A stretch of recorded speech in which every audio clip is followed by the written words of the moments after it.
Hi, hello, welcome back to another episode of Passive Pixels, a media catch-up podcast. I don't really have anything stupid to say because we've already been talking for like 2 minutes.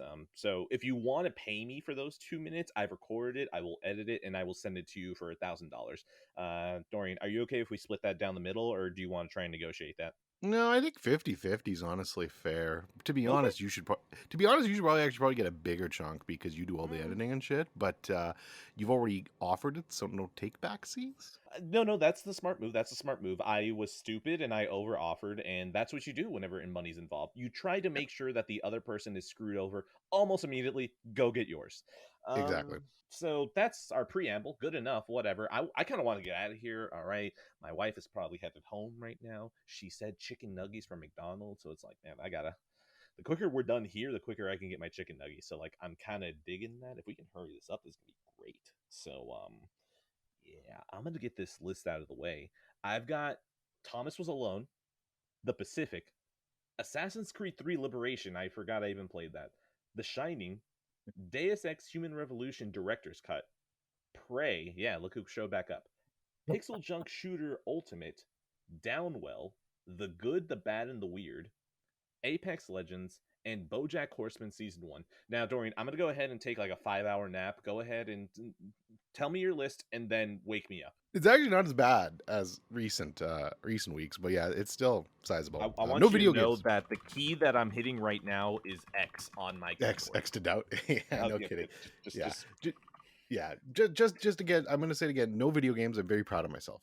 I have been playing Overwatch casually, but I'm not mentioning that. So, mhm, yeah. Anyways, mhm. Twin Peaks: The Return, Better Call Saul, Jumanji, Apollo 13, Kingsman: The Secret Service, Three Billboards Outside Ebbing, Missouri, in Bruges, Seven Psychopaths, Knives Out, Once Upon a Time in Hollywood, Parasite, Spring Breakers, Singing in the Rain, The Martian, Wild Strawberries, Mother, House of Flying Daggers, The Babysitter, Dreams, and The Prestige. Okay. You know what? That was actually only a 2 hour nap instead of a 5 one. So now I'm a little cranky. Do you want to get started or shall I? Well, again, I got more, so I suppose I should. Okay, fair enough. Yes. And let's just bump a couple off the way quickly here. Okay. Okay. I'm going to do my TV here and just kind of get this out of the way. Mhm, So, mhm. Twin Peaks: The Return. Look, I'm still working my way through it. I've been busy lately, so I haven't had chance. Basically, I've still been prioritizing my one movie a day. And that's like kind of gotten priority above all else. And by the time I've done that, I'm like, okay, let's just play a couple matches of casual Overwatch. So my TV watching has fallen behind a little bit. So I've got about 3 or 4 episodes I think left on Twin Peaks: The Return. I'm almost done, so I'm gonna stifle a bit of conversation on that. A, so I can talk about it fully, and B, hopefully you end up getting off your ass and watching it eventually too. Uh, Look, you mean getting back on my ass to watch Getting it. back on your ass. There you go. But I do want to say I watched in that period. I did watch episode 8 again, and man, I gotta say, episode 8 of The Return. I've talked about it before, but that honestly, besides I think International Assassin of Leftovers, and maybe I forget. I always fucking forget the name of it, but the one from Mr. Robot season 4. I'm Uh, sure you know the one I mean. Um, Proxy authentication required, Yes, yes, 407. yes, yes. Besides those 2 episodes, and it might be tied with the Mr. Robot one. International Assassin's still my favorite, but I think episode 8 of Twin Peaks is like right fucking there in that top 3. Absolutely incredible hour of television. And watching it for the second time, I was like, yeah, this is just fucking so far and beyond most anything else on TV. It's so goddamn good. So, but definitely gonna watch more soon, and hopefully by the next episode I'll have it finished. All right, listen, we're just going to go ahead and throw this in here because, it was going to come up anyways. You literally the day before recording, I'm sitting in bed. I, for once, am not doing something else. And I'm like, oh man, I'm here. I actually finished scrolling through my phone. What? Like, I went through Macari, I went through OfferUp, I went through Discord, I went through Slick Deals, and we're good. I scrolled through Instagram, I scrolled through Snapchat. We're all good, baby. I can watch something now. And then I'm looking at the screen and I'm just like, hmm, things are a little bit too interesting in Discord now. I'm just going to keep scrolling. And then it reached 10 p.m. and I tried to go to sleep around midnight. And since you told me that the first episode of Twin Peaks is literally just an hour and a half, it's like, Yeah. could I watch that first episode and then just like go to sleep then? nah, I need my 2 hours, baby, right? So I told myself, you know what? There's another show that I've been looking at that I'm going to start. And that show that I'm throwing in here is Bojack Horseman season 1. I know that I usually try to leave the positive stuff at the end, but here we are now. So let's go back to Twin Peaks, because I feel like by me bringing this up, I am snubbing Twin Peaks a second time. So Twin Peaks is going to be this is the closest that I've gotten to starting it. So it shouldn't be much longer out of 10. So go on for you. Still no score. I'll score what I finish out of 10. Fair enough. Yeah. Okay. So, Bojack Horseman. I done started this, and you know what? I've always heard that the first 6 episodes or so are like just this is a sitcom, right? This is a sitcom. You're gonna watch this, and you're not really gonna think anything much of it. And they're somewhat right, but I was way more impressed with Bojack Horseman than I was thinking, because it seems that even though I assume this is the lightest the show gets, I assume after this it just starts becoming, it's still comedic, but it still goes like, oh wow, that's darker than I expected. And so far, even just from the first 4 episodes, the fourth episode is probably what I am going to spoil, just because like it's the fourth episode of the first season out of 6 seasons. So give me this one. I apologize. I would still give a spoiler warning, but this is one where it's like, if this spoils it for you, this might be something that convinces you to watch it. So, yeah, I will give proper warning. But BoJack Horseman, I am impressed that this show already from the beginning is giving me an idea of just how shitty Bojack is as a person. And yet there is something about him that there's a relatability to him that, beyond me just feeling like I'm a terrible person, I feel like normal people probably watch this who don't consider themselves terrible and be like, oh yeah, I see something of him in me. So yeah, Bojack is a very weird show so far, where it's like, oh, this is working. I would have assumed that he would have been an asshole this entire time, and it's just like, well, let's just see him get fucked up a little. But no, you just look at this and you just kind of know how he got there already. And this is just from first 4 episodes. But the fourth episode is what I want to talk about. So we're going to do the three. Well, actually, no. Hold on. Dorian, is there anything that you want to say about Bojack before I go into the episode, or no? Yeah, I know actually. I really like BoJack Horseman, and if I can put on our time machine hats for a second and just kind of rewind time a little bit, this was back in the day when like if something like when something new was really, and this was a thing. You're not gonna believe me. Like if Yeah, you're not I know. if you're not old, you're like me. You're probably not gonna believe this, but Old days. back in the day when there was something new released on Netflix, it was actually kind of a sign of quality. It was an Shocking. event. I know it was an event. It was like, oh my god, something new on Netflix is coming. Like this, they have a great track record. This is probably going to be amazing. And BoJack Horseman was actually part of that. And I usually like at the time specific, like animated series are really a tough sell for me in general. So it's not like something that I'm going to jump into. But I Netflix mean, had a stamp. to be fair, not even just animated; it would be adult animation. Yeah, adult animation, exactly. So it's a tougher sell for me, but Netflix had that bar quality at that point, so I jumped on it pretty much right at the start. And yeah, it's an incredible show. It's really well done. It only keeps getting better.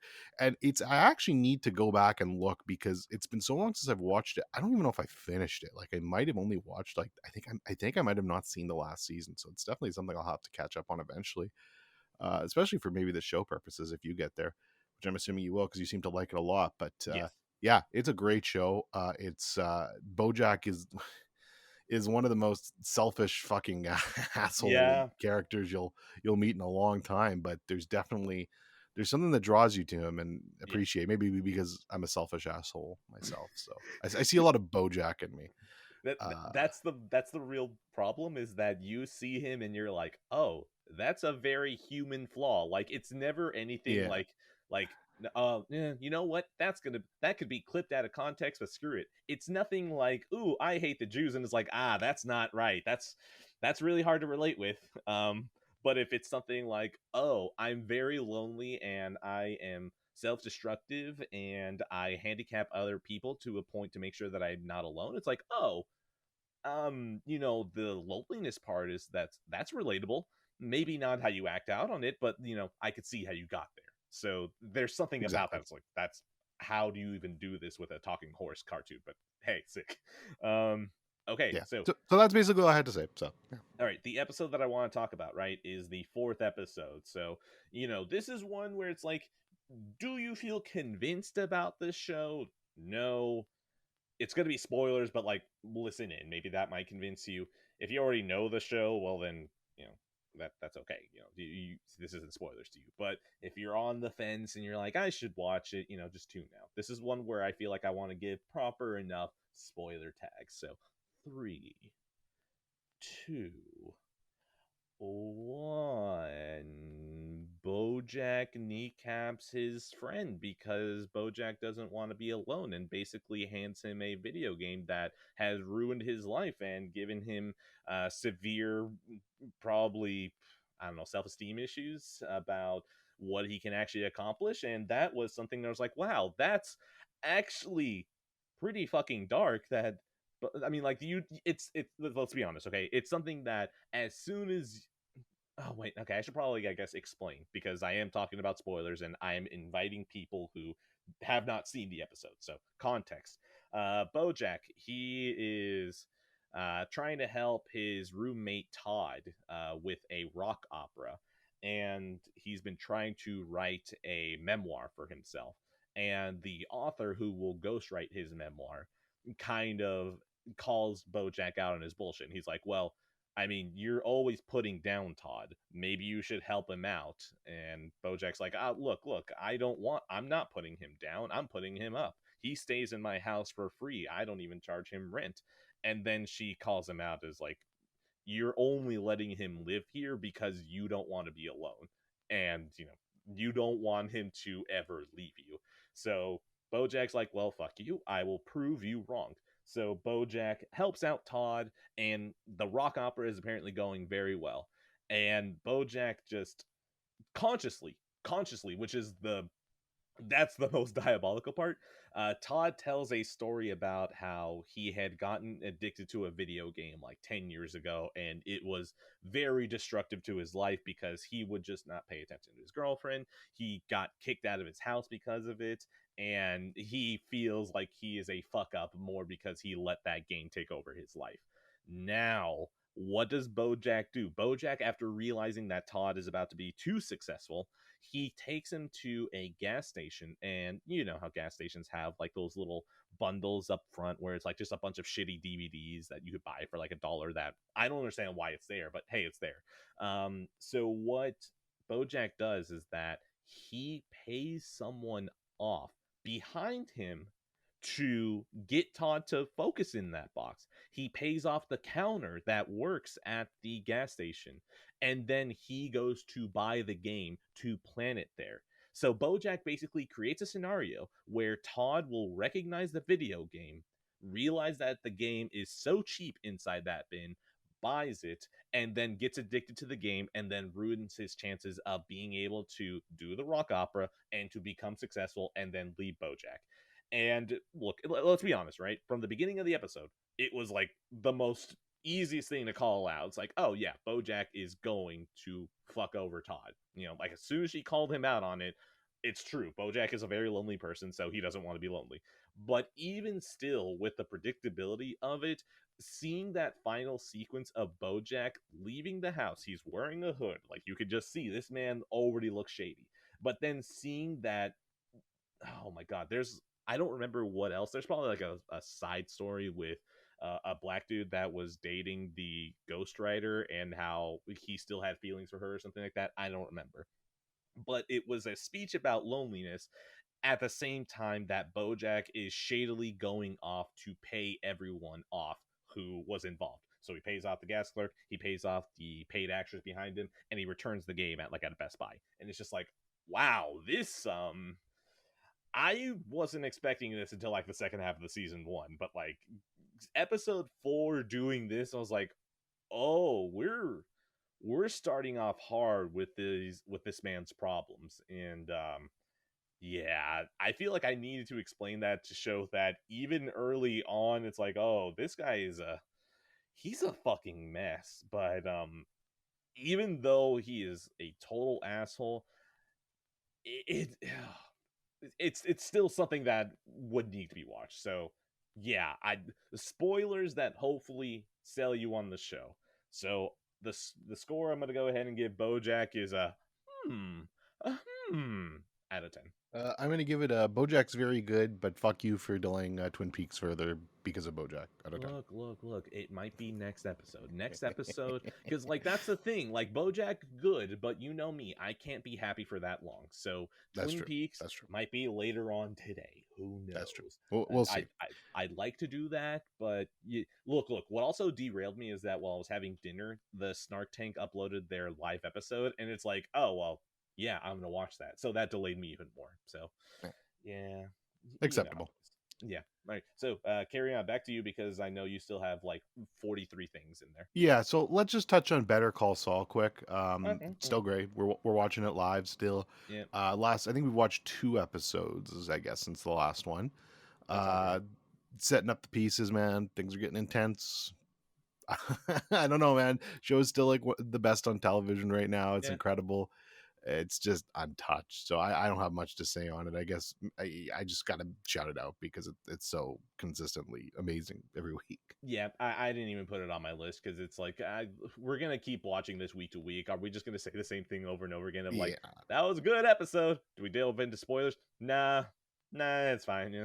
We would do it weekly if we wanted to really talk about it. And Better Call Saul, very good, but I want to avoid week to week for most things because then it's just like, oh well, this episode is going to live for literally a week, and then afterwards it's going to be a nice time capsule of seeing how wrong we were. And it's like, I don't want to do that. That's fair.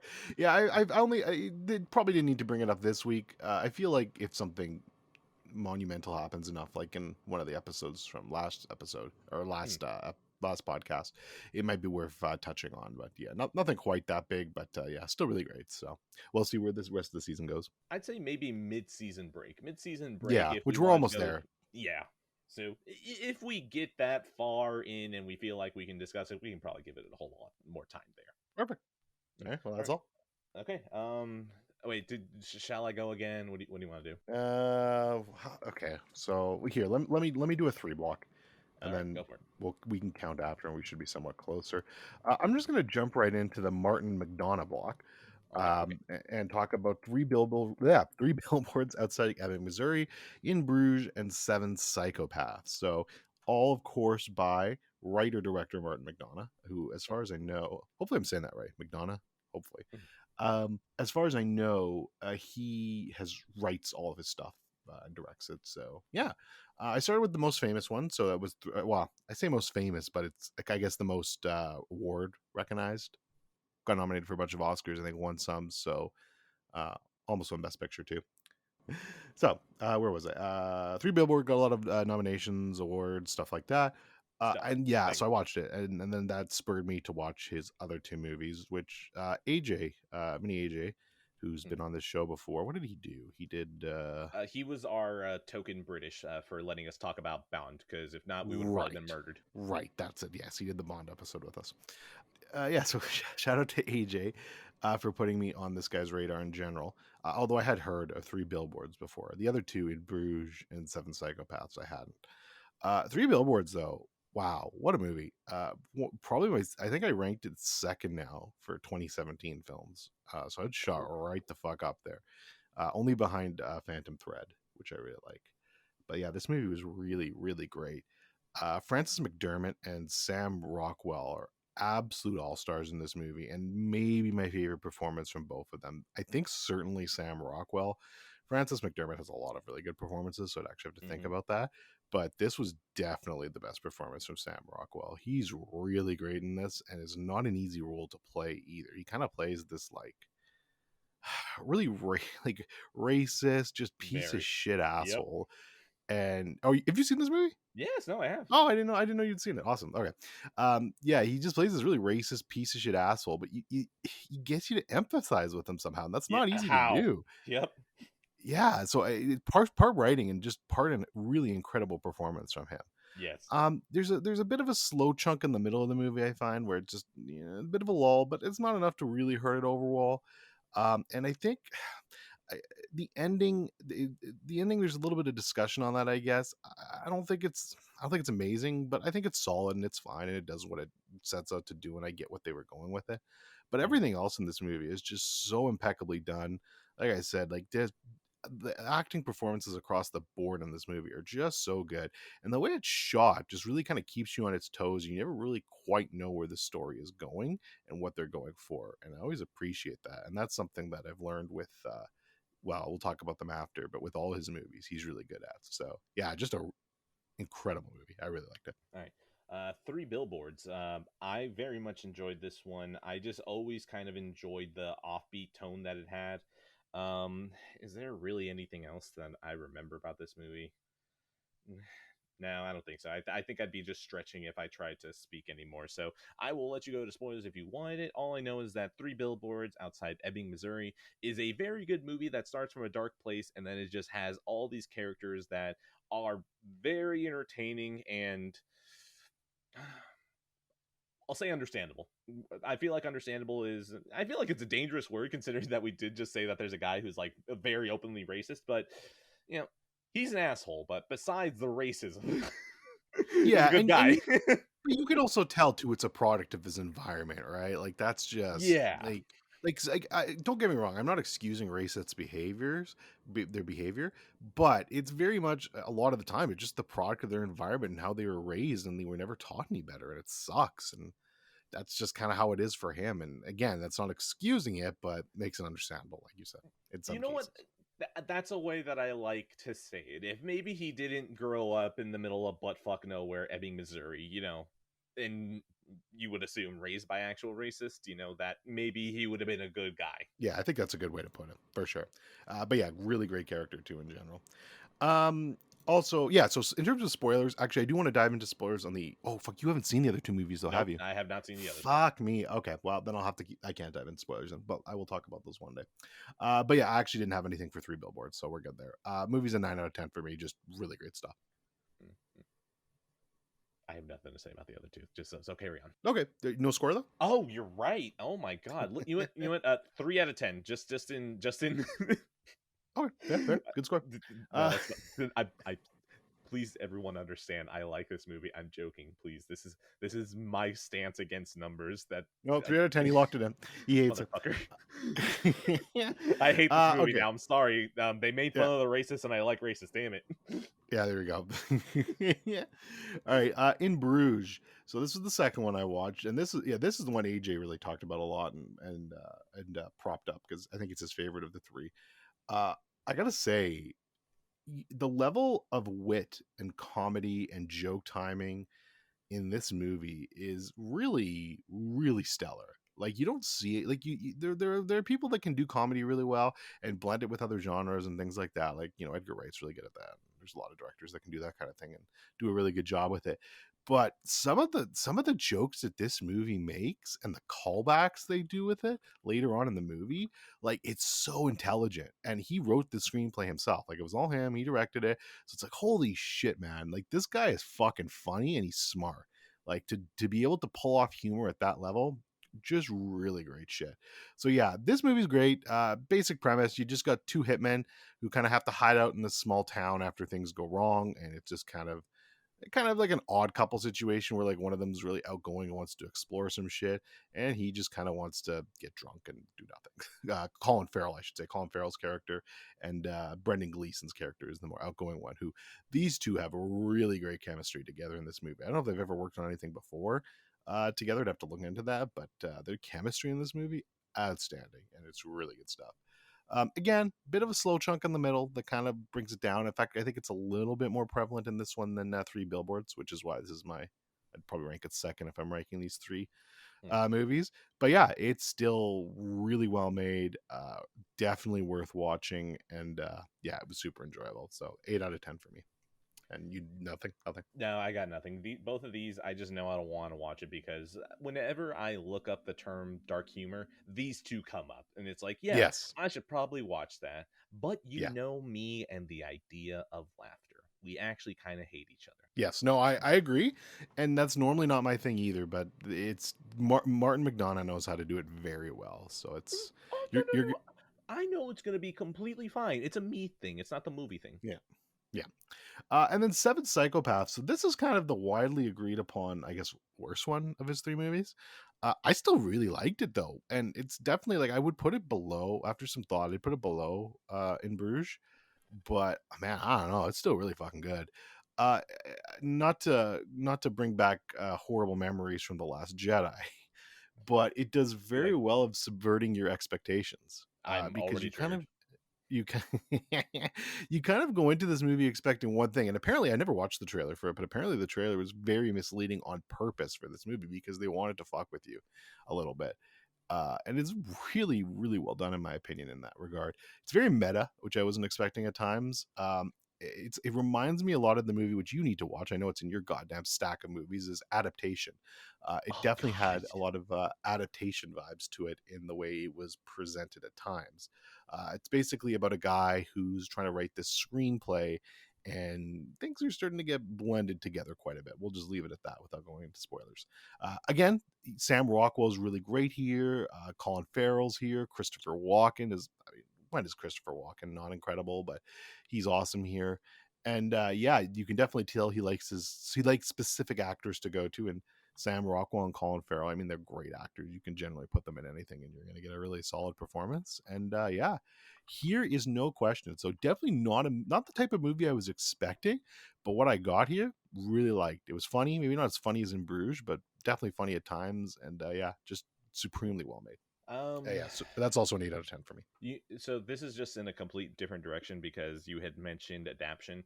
I Mhm. completely forgot about the right side of my cabinet that has all of the physical games and movies that I had.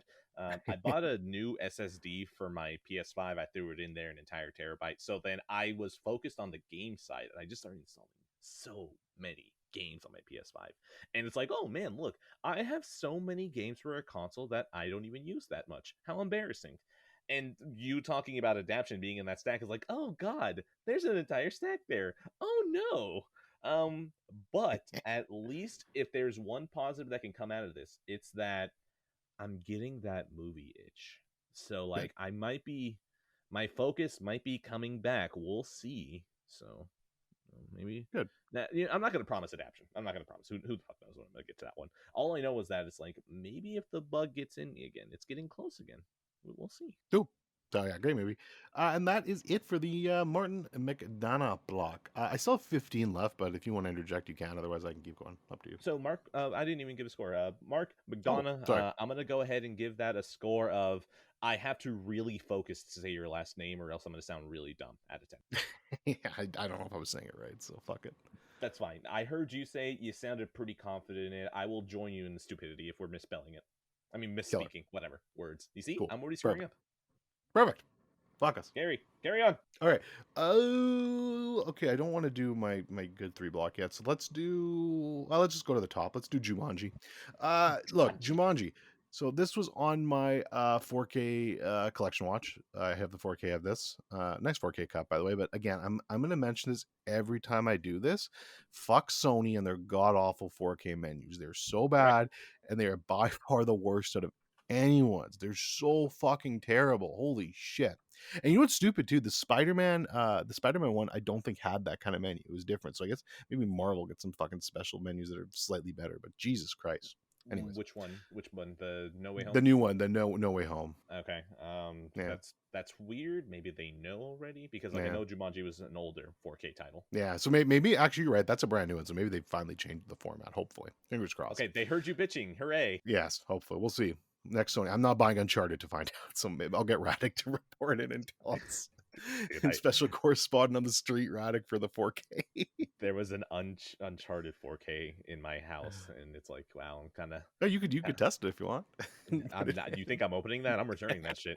I already returned it. I already got my Yeah, refund. yeah, good We're job. good. Good job. Okay, so yeah, Jumanji. Look, this is like Groundhog Day for me. This is just another like, oh, I'm not feeling very well. What do I want to watch? Jumanji's a good choice. That is true. I've seen this movie a couple times, like a few times as a kid. It was always on TV, so it's something I would just kind of toss on and put on, and it's just comfort food for me. I really enjoy it. I still think it holds up really well for the time. I mean, it's still a great movie, lots of fun, funny. Robin Williams is a treasure. I love Robin Williams. I miss him. I wish he was still around. Funny guy. I will say this though, and it's funny looking back on this movie, how many of the moments in this movie actually scared the shit out of me when I was a kid. Like, Mm-hmm. just remembering back on it, like there's that one scene, which I mean, yeah, this is kind of a mini spoiler, but fuck it, it's Jumanji. I'm sorry. Like, come on. Yeah, it's Jumanji. Uh, Out of all things that you're gonna spoil, like it's Jumanji. yeah, and it's very minor and happens at the start of the movie, so fuck off. But basically he just gets sucked into the game board very early Oh, in. whatever. That's the first like 10 minutes. Exactly. Who No, cares? that's what I'm saying. It's such a minor spoiler, but it's still technically a spoiler. But anyways, No. he Okay, look. Anyone who gets angry about that one, direct your anger at me. I'll tell you to fuck off. yeah, perfect, and with me included. He gets sucked into the board, and as a kid, that scared the shit out of me. I remember just like the vivid imagery of him getting sucked into the board. It looks so bad now. It's like, oh, it's terrible looking. But Yeah. back then, it was like, oh my god, it scared me. But I don't know. I'm not the best judge of that. As a kid, I was scared of the PBS logo. So what the fuck? But yeah, that was. Hold on. You. We need to roll it back there. What? Well, no, it's so remember. Okay, did you ever watch PBS when you were younger? I'm pulling this up right. No, that's the thing. I wasn't a poor child. Okay, I had Okay, cable. hold on. Let me see if I can find it because it's not going No, to be the PBS current one. logo. Look. Okay, PBS logo. I'm gonna look it up right now. What year do I put? Okay, well, I probably didn't change much then. Okay, so hold on. I'm gonna send a link to you. Okay. It would have been just been like something similar to this. So I'm gonna post it in the Zencaster chat here. One second. All right. Let's see what the fuck. Okay, so it would have been similar to that, but you hold on. There's more to it than that though. It's broken. You have to picture. Broken. You have The to link is picture. broken. You lied. It's broken. It's broken. Oh, maybe it's too long for. You Hold sent on, me the Canadian link. I'll just post it. I'll just send it to you in Discord. One sec. Yes. Copy image. No, that's the thing. They know how terrified you are of it. Okay, And I that's don't the know. thing. It's not It's working. terrified of Just you. Google PBS. It's like the black one. Anyways. Wow. You're telling me you're scared of the black one? Wow. Yeah, they were. I was scared of any of them, but that specific one. But you gotta remember, it was like when I was a kid, it was like it'd be like this really like big like orchestral swell and this like really intense music, and there'd be this narrator, and it'd be like, "Bang, this is PBS," and I don't know why, but just the combination of that narrator and that logo scared the shit out of me. Okay, hold on. There's a little clip here that's 7 seconds. I'm gonna go ahead and just. Oh, is this it? Oh, come on. That's what it was. Hold on, send me the That- link. Send me the link. I know. I Okay, said, hold on. dude, it has like a little nice glissando, like the beginning of Link to the Past. Come on. Oh god. Okay, I just got chills. Yeah, I don't like that. I don't like that. Ah, I still don't like it. No. Okay. Okay, everyone, if you want to look this up, it's a 7-second clip, right? PBS logo 1991. There you go. This is going to be a multimedia episode now. All right, we're going to send it directly to your phone, and then whenever you're done looking at it, we're going to blow up your phone. Okay, maybe not the last part. I can't afford that. Have you okay, there's a clip and it's kind of a meme now, but have you ever seen it, the "Don't you put it in your mouth"? Have you seen that? Oh my god, I've only seen it in memes. I've never seen the actual thing. Okay, so that actually scared me as a kid too. Like that legitimately scared the shit out of me because those puppets are creepy as fuck. So yeah. Okay, you know, puppets, understandable. That's puppets, yeah. Anyways, Jumanji, good movie. Really good. Oh yeah, Jumanji. I'm gonna go ahead and give the PBS logo a frighten more children out of 10. Yeah, fuck that. Jumanji. Jumanji is just comfy. It's exactly what you said. It's just cozy. You know, you hang out. Robin Williams, he's a fun time. Kirsten Dunst, look at you, being a little cute girl. Good for you. Have fun. Do all that. The boy, I don't know. Did the boy ever become anyone? Who cares? Whatever. He's cool too. The girl, oh my god, it was a hunt. I knew it was a hunt girl. That hunt girl, you were a fun time. The dad being the hunter that chases them down the entire movie. It's like, oh, I like that. That's great.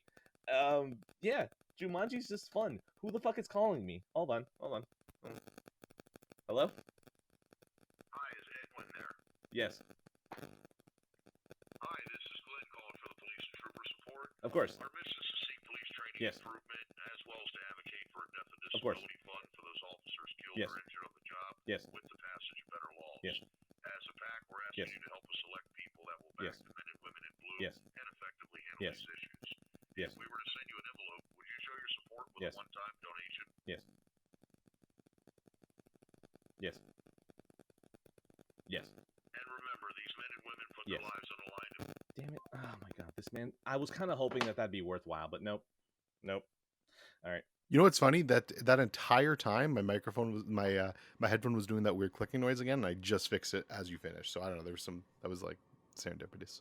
Whatever. It's okay because that wasn't worth it. I was kind of hoping that they would just get really angry by me just saying yes over and over again. But whatever. I blocked them. Do I keep that into the episode? I don't know. We'll figure it out.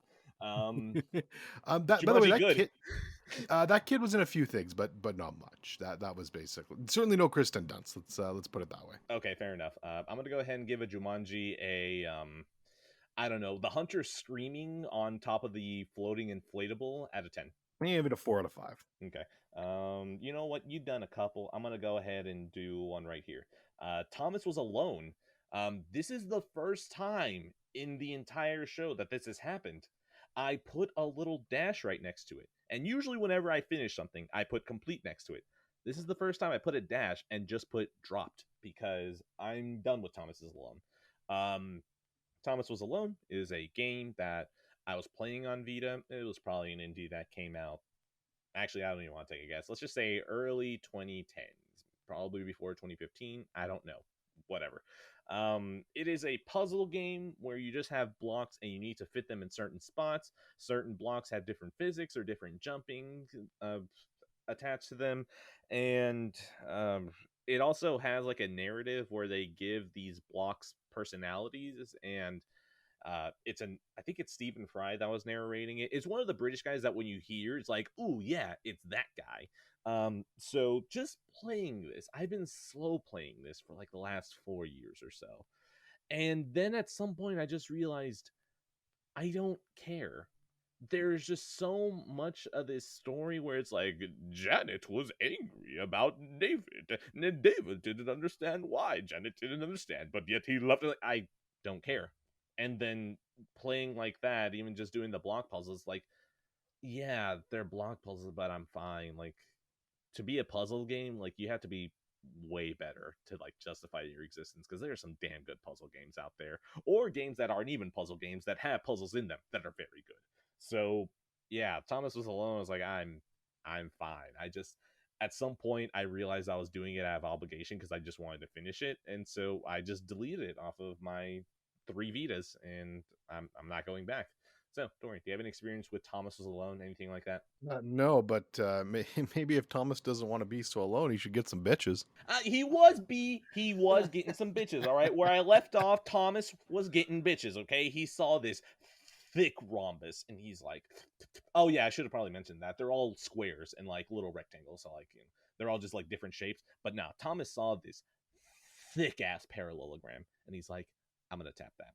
That's where I left off, but that wasn't enough of a narrative to hook. As soon as I realized that my boy Thomas was getting that ass, I was okay. Yeah, as long as we know Thomas is going to get that ass, then the game is done. The game is done. Thomas Was Alone. I'm going to go ahead and give that a, well, you're not alone anymore, so why am I still playing? Out of 10. Cool, I'm going to give it some, get some bitches out of 10. I mean, that's just an evergreen score. You could give that to anything. True. All right, that's... You know what? I'm going to just throw this in here because this is part of the Vita block. Why not? Let's just knock it out. Assassin's Creed 3 Liberation.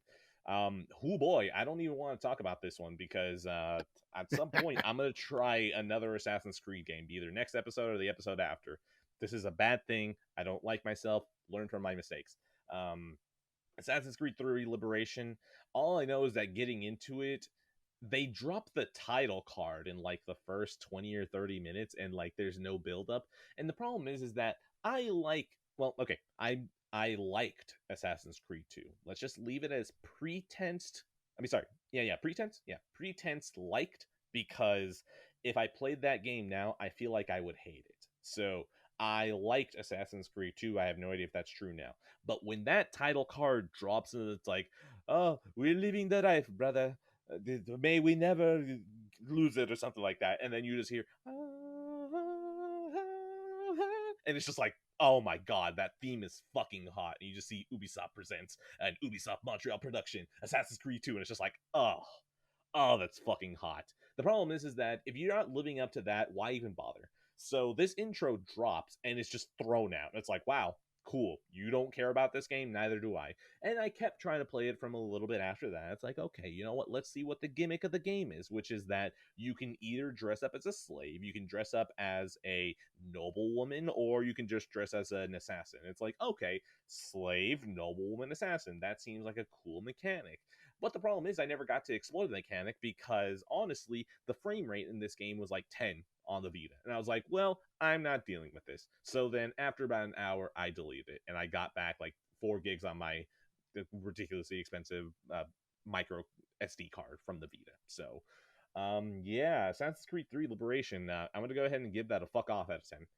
Dorian, do you have any experience with Assassin's Creed 3 Liberation or 3, or do you just want to bitch about Ubisoft for a little bit? Either way, I'm happy. Now, I've actually always disliked Assassin's Creed. That's like one series that I've never liked. I played the first one when it came out, and I hated it. I didn't hate it. I just thought it was very overrated and mid.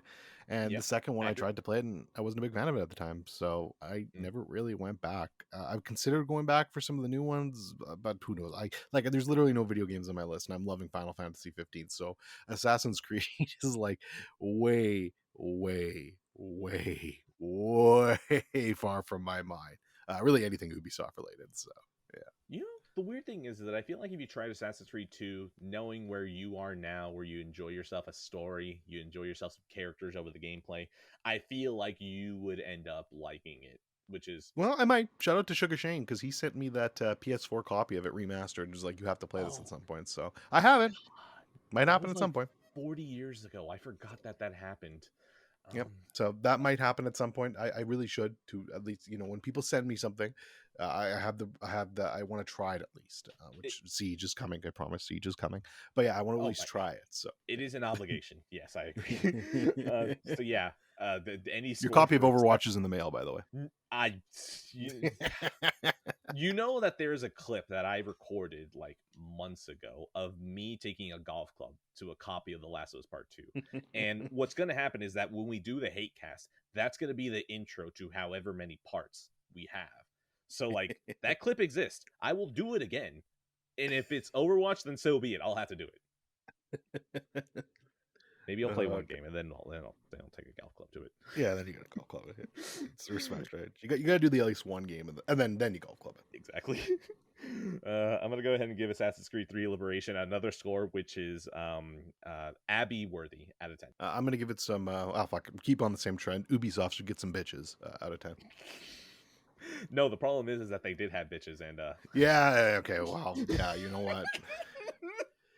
Yeah, maybe they're the exception of the rule. Maybe if they didn't have bitches, the games would be good again. Yeah, maybe. No, they can have bitches. Don't abuse the bitches. Yeah, you gotta take care of your hoes, gentlemen. Okay, you're right. Sorry. You went too cold. I went too hot. We need to get Goldilocks. Just saying, this is just the right amount of women. Yes. Take care of your women. Thank you. Okay. All right. Next.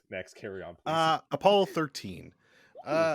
Look, okay, so let me preface this by, I did a poll for which movie I was going to watch next, and this barely lost out to In the Mood for Love, and I kind of wish it didn't, because I kind of think I'm in the mood for that movie, and I probably would have enjoyed that more, but we'll get to that one eventually. Apollo 13, it was fine, honestly. Like, it wasn't bad, but I just don't think it's aged that particularly well, in my opinion. Tom Hanks is fun here. He's good. The performances are solid. It just feels really by the numbers. It's very safe. It checks every box you'd expect in a movie like this. And I'm going to introduce a new term to this whatever you want to call this fucking shit show we do. And I think you might take some offense to it, but I'm going to do it. I don't care. Okay. I think I'm starting to get some Ed brain rot. And what I mean by that, what I mean by that is, the score for this movie was so unmemorable to me, and I just didn't care. Like, there was some times where I was like, if this music, if there was something to this, if this could have at least drawn me in, I would have been at least been entertained by this. and it just didn't. There just was nothing there. So I'm getting some of that like score music and fucking brain rot where I'm like, this was just mid, and I didn't like I'm, it. I'm supposed to be So taking offense to hearing that I'm right. maybe, yeah, maybe not. But yeah, so I don't know. Like, it was fine. There was nothing bad about this movie. It was perfectly watchable. Would I ever watch it again? No, no. I wouldn't buy this for my collection. I wouldn't watch it again. But I just don't think it aged particularly well. But I guess for the time, it was probably better. So Oh boy, if you're falling into that valley of mid is unacceptable now, oh boy, is this show going to take a different direction later on.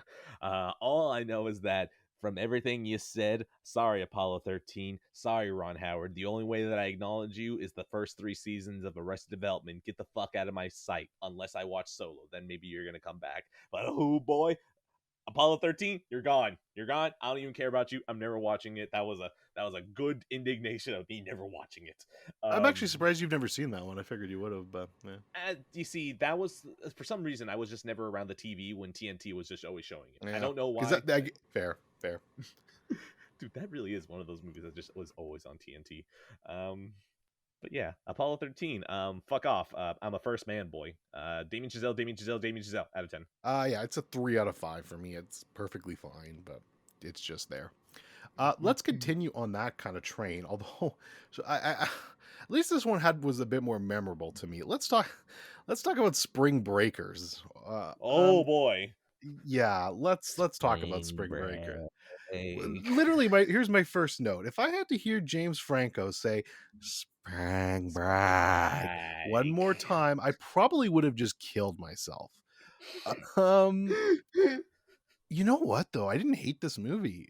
It's different. Like, I gotta give it some credit. It's I've never really seen something like this. It's just I don't know what they were trying to accomplish with this movie. I don't know what the message was here, but I didn't hate it. And I mean, I don't like it. I don't love it. Confused right now. Yeah, no, I get it. I see. That's the thing. I didn't like.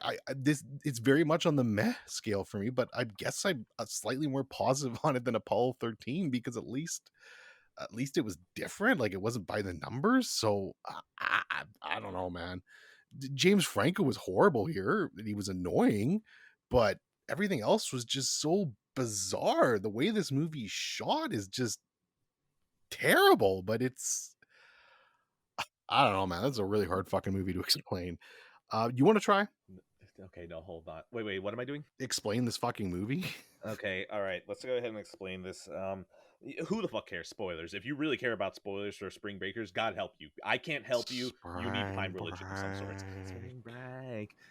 These 4 girls are robbing a bank, and then I think they accidentally kill someone, but they rob the bank. Oh, it was a restaurant. Okay, whoops. So even probably stupider. They robbed a restaurant for money so they can go on spring break, and then James Franco shows up, and he's, I assume, some sort of gangster. Like, that's about it. Like, he maybe a drug dealer. I don't know. But then he takes him under their wing, and then they just do things. That's about it. That's it. They literally just do kind of things, and then they kind of like weed out the girls one by one. They go home. And it ends up with there being just 2 of them. And like then James Franco just fucking unceremoniously dies. Yes, we're spoiling it. Fuck off. Oh, he dies. I didn't even remember that. Yeah, he just gets like they literally like I guess they're doing like a final like heist or just planning to kill people. I don't know. They never really explain. And they just walk up with guns and like James Franco gets popped right away. He's dead. But then these 2 girls in bikinis and like fucking ski mask, they're just shooting everyone up and killing everyone, and it just kind of ends there. I'm like, what the fuck did I just watch? Like, I really don't understand what the message of this movie was supposed to be, or if you just wanted to like look at cute girls in bikinis. Maybe that was it. I don't know. No, the message is that every Disney star needs a moment where they're like, look, I'm not a girl, I'm a woman, and I do sex. And so, this was that for Vanessa Hudgens and the other one, the one that has looked like a teenager for the last 40 years. Whatever, you just look her up because Demi Lovato. No, that's not Demi Lovato. Demi Lovato is the one who lost her mind. Oh my god, Wizards of Waverly Place, whatever that is. I'm not even gonna look up her name. Just Ashley okay, go for it. Benson. Oh, Selena Gomez. Selena Gomez. There we go. There we go. Yeah, her. That's what it maybe is. I don't know, man. But either way, this movie's like, I want you to know that between this one and Apollo 13, you're having a lot of my takes right now, which is, wow, this movie was really weird and it was probably bad, but at least I wasn't bored. So, Yeah. I'm a little terrified right now. Yeah, like I under like I like the like my like I'm looking at Letterboxd stuff right now, and people that I follow, we've got 2 stars, 4 stars, 1 stars, 3 stars, 1 stars. It's like, yeah, it's all over the place, and I get it. Like I completely understand that because I don't know what to expect with this movie because it's just so there's nothing like it that I've seen in a while. It's just bizarre and weird, and I guess that director, Harmony Korine, whatever. I guess he makes a lot of kind of weird out there shit. I've heard of Gummo before. I've never actually seen it, but it is one I want to check out at some point. So I might watch that and just kind of actually I'm gonna add it to my watch list right now because I've heard it's different enough. Of course, it's not streaming anywhere. Oh boy. But yeah, so we'll check that out at some point. But yeah, so I don't know, whatever. 3 out of 5. I've spent too much time on Spring Break. So, yeah, you know what? I don't even remember if I talked about what my experience with this movie was. Okay, you know what? Whatever. We're just gonna do that anyways. If I did, then I'll cut this out. Spring Break. Yeah, this is a movie that I was like, oh man, this got indie creds. Like I watched this contemporary. Like I think so. I just remember watching this and just being like, "Ooh, that a hot girl? I like hot girl." But the thing is like I think around this time I'd watched something like Silence of the Lambs, so it's like okay, I still have taste, but also oonga booga, right?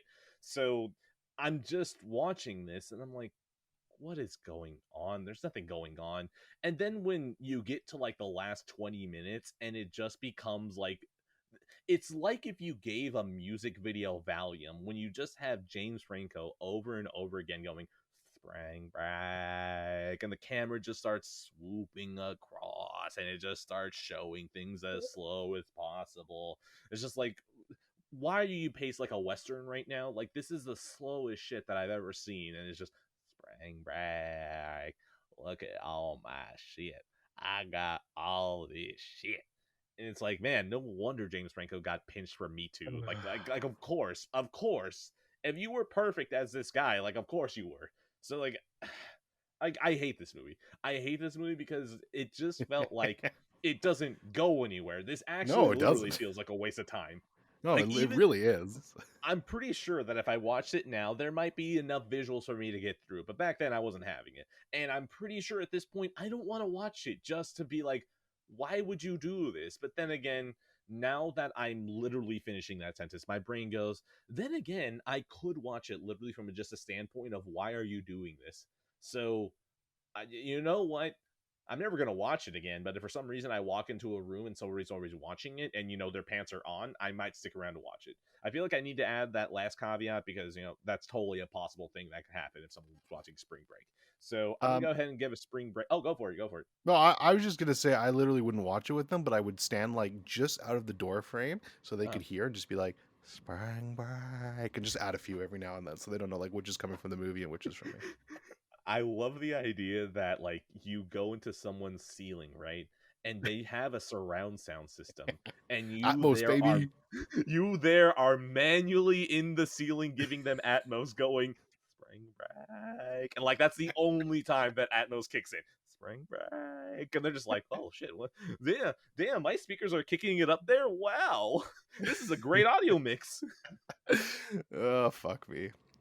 Yeah, give it your rating. Move on. Why did we spend this much time on Spring Break? Yeah, way too much on Spring Breakers. You know, I'm going next. We need to wash off for a little bit, okay? Hold on, actually, I know I gotta do one more because I actually just thought of a bundle and I need to bundle these together because this is gonna make sense. So yes, let me do one more. Okay, so that was okay. We started with fuck. Oh my god, it feels like we've been talking about Spring Breakers for an hour. What did I just talk about before that? Yes, it really has. Dude, it's like the last 20 minutes of the movie. It's a time warp. What did I literally just talk about before that? Fucking... It was Spring Break. What else were we talking about besides Spring Break? I literally just talked about another... Oh, Apollo 13. Okay, so Apollo 13, Spring Breakers, and now I'm going to talk about The Babysitter and complete my mid-trilogy. Middle G, we'll call it. Yes, Mid-G. The Mid-G. And it's actually good that I saved this for last because this is actually my favorite out of the three, and I'll get into that. Okay, we'll see how because this Ed's goes. about to have an aneurysm in, Great. we'll say 2 minutes. So get ready. If you have your volumes up, maybe turn them down. We might get screaming Ed, or we might get gun loading Ed. We'll see. Anyways, All right, I'm when I preparing. get to that point. Uh, the Babysitter. So first of all, this movie's not good. It's not, and it's not trying to be good. Like the moment you turn this on, this feels like a budget TV movie. It's Netflix. Like when they're not, they're certainly the bar of quality at Netflix was long gone by this point. Talked about that Big earlier of swing. Bojack. Look, there's a couple things this movie has going for it. One, Samara Weaving is really fucking hot. Like just point blank, she is so fucking hot, and I actually think she's hotter than Margot Robbie. Is she as good an actress? We all have No. reasons for that. We have inside joke reasons for that. Yes, which we won't get into, but she's great. Okay, no, I'm gonna compare this movie to Ready or Not, which, if you remember the episode, we'll go back to this episode. All right. I did not like Ready or Not because I felt first of all, the concept was absolutely fucking ridiculous, and I hated the concept of that movie. Oh. But it felt like they were trying to present the movie seriously to me. Like they're like, "Hey, we're making a fun, good action movie here with lots of cool deaths and shit like that. Like you should take this seriously and enjoy it." And I didn't enjoy it because I just felt like they were trying too hard.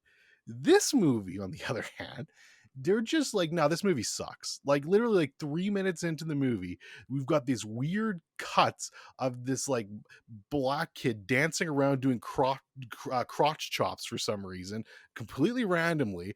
And like he just constantly does this throughout the movie. He just randomly appears, bullies the kid, and then does these weird fucking dances with this horrible music and cinematography. This movie's not trying to be good, but there were some fun deaths.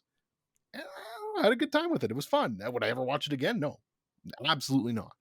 But for what was there, it was enjoyable. All right, you know what? I'm putting this thing back up. I could have sworn that when you said that this was gonna be, like worthy, like it's like, okay, well, I thought we were gonna get some spice, but apparently not. You disappoint me.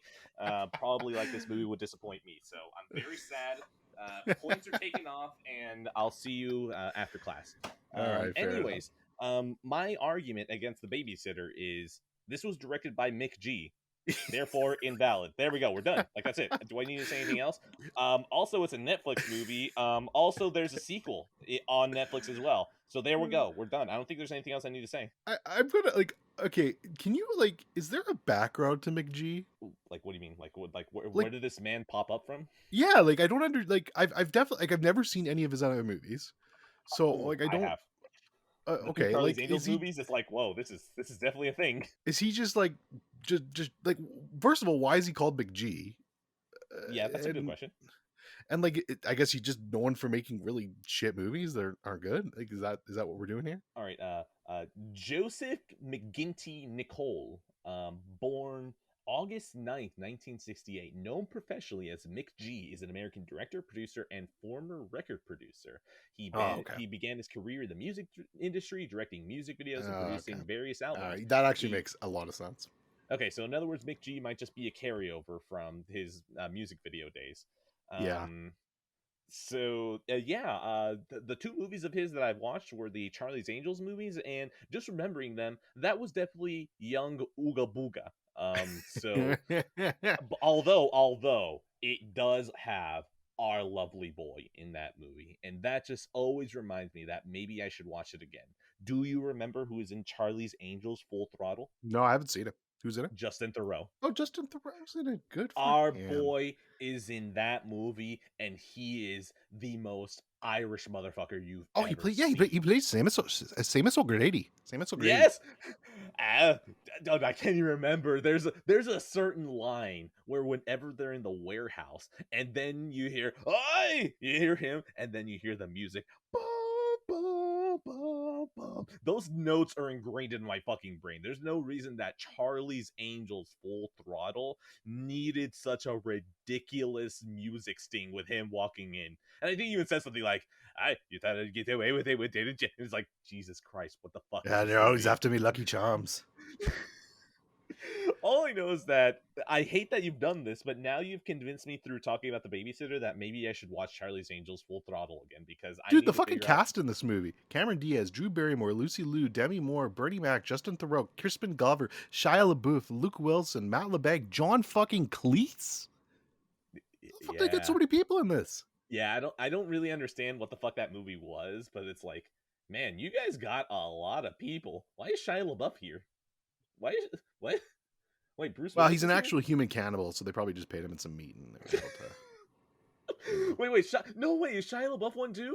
Yeah, you know he's an actual human cannibal, Shia LaBeouf. God damn it! Well, actually, I don't really care about Shia LaBeouf, so it's not like I feel really bad. But damn it! Wait, why am I still saying damn it? I don't care. Well, Yeah. whatever. You know. No, he actually caught me in the woods once and tried to eat my arm. I barely got away. It was a very scary experience, but yeah. Do you have any way that I can set him up for a meeting? No. Understandable. Please, everyone, forget that I asked that. Yeah.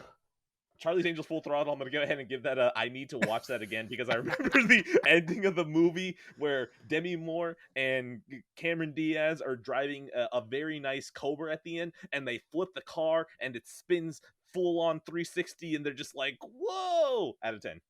All right. We're talking about the Babysitter. Who cares? The Babysitter is a 3 out of 5. I'm done talking about mid movies. It's way too much time for those 3 movies. Move on. Go. You know what? I usually mean to myself, but I'm gonna say it, okay? I feel like this episode's been a good one so far. The next show that I was gonna go to, The Pacific. I don't. I thought we said we were stopping with the mid stuff, Ed. I'm just kidding. I'm going to fucking strangle you. I'm going to get the Japanese to brutalize you, open up your goddamn head, and use it as a soup bowl, okay? Because that's what I saw in the Pacific, okay? I saw one of those Japs over there, head cracked off, brain soup, okay? Blood in there, and they're just throwing little rocks in there, okay? The show's fucking brutal. All right, moving on. The Pacific.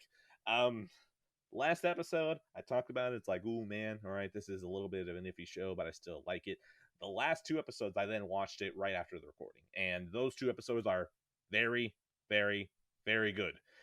They actually brought it all together to make me very happy with the show. It still pales in comparison to Band of Brothers, but these are still good 2 shows that you can back to back. So The Pacific, totally worthwhile. Absolutely. The last 2 episodes, they took it up another level where those 2 episodes did feel like you can probably fit those in Band of Brothers and it wouldn't feel out of place.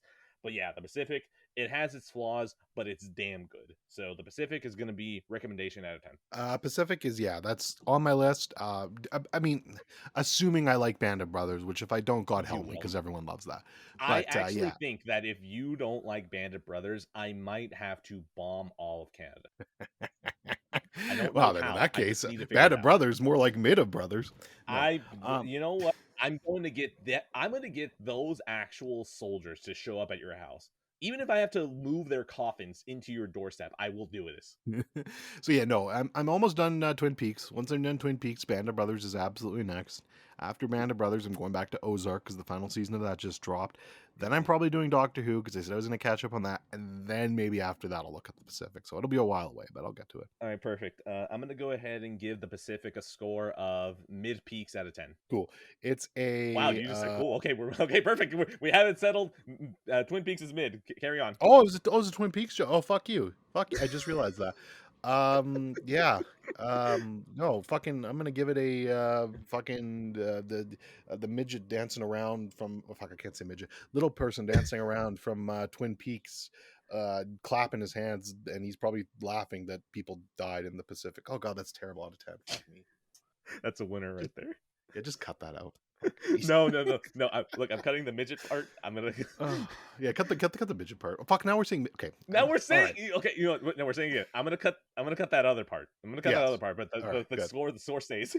Yeah, fine. Let's keep the score. I don't give a shit. Whatever. Cancel me. Fucking get me off this earth. Let's just go right. I don't think that's how canceling works. You still live after.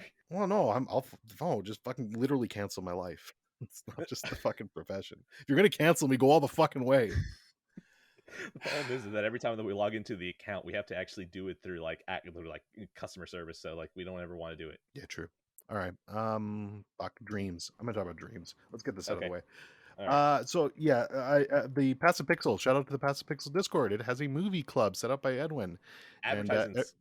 Yes, and every week or 2 weeks, something like that, they vote on a movie. I'm a little bitch, so I'm protesting and I am doing it late because I'm a little bitch. All right, Some I'm gonna slide you the 20. Thank you for the advertisement. you're welcome. So I watched Dreams. This is like one from like 2 ago, but like the new one's Wes Anderson. I'm not going to watch that. Long story. Anyways, look, Long story. look. So this is by Akira Kurosawa, who's just one of the most acclaimed directors of all time. Like the man has so many fantastic movies in his library. I've only seen one of them, unfortunately, which was Ran, which was incredible, which Edwin actually gifted me. So thank you for him, or else I probably would have never watched that. A Oh gorgeous God, I steelbook. did that. Ew, that was disgusting. I regret that. Well, there's another movie too you gifted me that we'll talk about later. Oh, that's a good one though. So No, twice. no, that's the wrong joke. That's the wrong joke. Both of them are fucking good. I just want to be mean and say I don't want to be nice to you. There we go. There you go. Unfortunately, Dreams just didn't hit for me. It's actually well made and absolutely beautiful. Like if you're into, so I actually was thinking about this and how you describe Paprika to me almost feels like what you're getting out of Dreams somewhat. It's visually, like maybe not as wild visually. Like I can't say it's as crazy because that's obviously animation, and I haven't seen Paprika, so this is just kind of my head thought on this. But visually this movie is stunning, and there's so many, like the movie is all about Akira Kurosawa's dreams, so you're getting so much crazy imagery out of this and just really beautiful stuff. But because it's about his dreams, the stories you're getting are kind of nonsense, and some people might appreciate that. It's anthology, by the way. There's a bunch of different stories, so some people might appreciate that. But for me, man, literally every single one of the stories but one of them, which is called The Tunnel, that's the only one that hit for me. Every single other story I was like, yeah, this is really pretty, but I don't care about much else that's going on. And because of that, I just didn't enjoy my time with it. I think I don't hate it. And I totally get why people could watch this and have like a really goddamn good experience with it. But yeah, just not for me. Okay, let's go ahead and count it up. All right, you didn't care for it. Akira Kurosawa, anthology, comparisons to Paprika, sold. We're done. Sorry, Twin Peaks, you're gonna go in the back seat again because I'm watching damn this it! shit. It's free on YouTube, baby. Let's fucking go. No, I'm not gonna watch that. I take it back. I love it. It's a 10 out of 10. Fuck, the movie's garbage. It's dead. No. Fuck. I'm not going to watch this today because like You should though. Honestly, I think you'll like this way more than I did. I think this is your shit. I know. Trust me, everything you said lets me know that I'm still in for this. But it's like, yeah, But you it's know a what? movie. Yeah. Look, my focus is slowly coming back. This one might be the one that kickstarts me back up, and it sounds right. But yeah, Twin Peaks is still the plan unless I end up putting Bojack Horseman because I don't feel like paying attention. So yeah, look, that's a compliment, okay? Twin Peaks, I feel like it deserves my attention. I'm not going to watch it unless I can't focus. All right. So Dreams, oh boy, I want to watch this sooner. Out of 10. It's a 5 out of 10. 2.5 out of 5 for me. So, How many do you have left? I've got 1, 2, 3, 4, 5, 6, 7. 7? Okay, I've got 11. So we're actually almost caught up. So you know what? Oh boy. Let me do a 3 block. Let me do the other Okay. 3 block. We'll get that big one out of the way, the big juicy boy. And then we're going to be close to caught up. What's that? I said if we hit 2 hours and a half. Yeah, we could. So here we go. So this is the, oh my God, 2019 was a bloodbath block. So we've got Knives Out, Once Upon a Time, ... in Hollywood, and Parasite. So all 3 of these were 4K collection watches for me. Sadly, none of these I have the steelbook for. I would like the steelbook for all these fucking movies, but I have it for none of them. And yeah, so just these were all rewatches for me.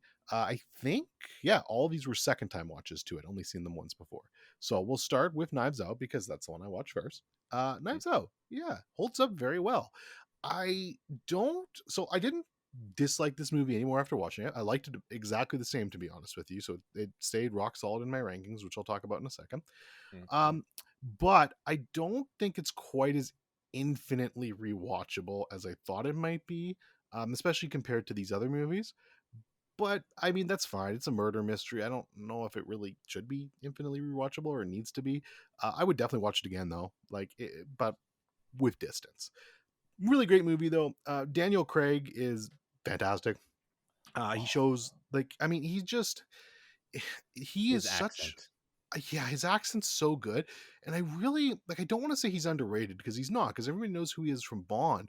But I think his Underappreciated. actual acting talent is either underrated or underappreciated.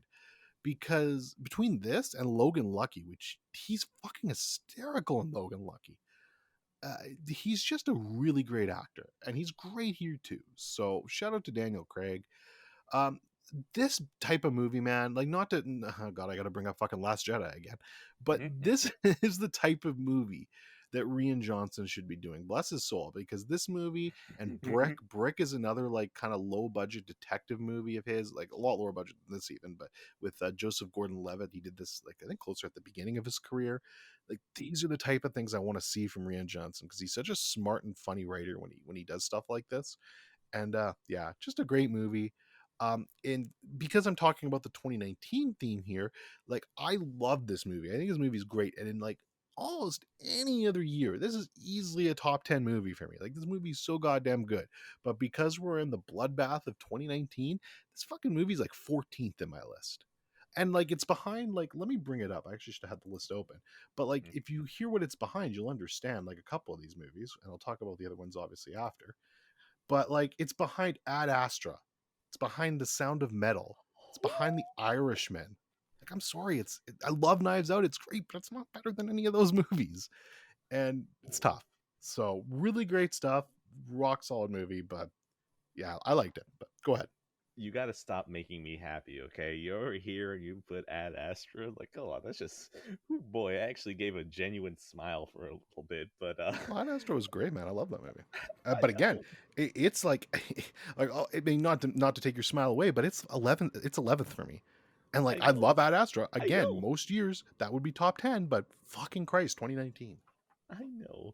So, I love that Daniel Craig sounds like Foghorn Leghorn most of this movie. He just sounds like he's got molasses in the back of his teeth and he can't take it out. I fucking love his performance. I fucking love it. I love it. Every single time that he opens up his mouth, I love it. This man is the worst detective of all fucking time. Martha over there is like getting murdered and he's just over here singing on his iPod inside the car. Incredible shit. I love this man. Knives Out 2, please don't have the Netflix stink on it because if you just keep giving me more movies of this incredibly southern gentleman bubbling through his job, I'm in. This movie's great. This is I don't know what else to say. It's just like you go in. I love that you said Rian Johnson. The problem is that I know you don't like The Last Jedi, so I was going to correct you on his name, but then again, you don't like him, so who cares? So yeah, Rian Johnson.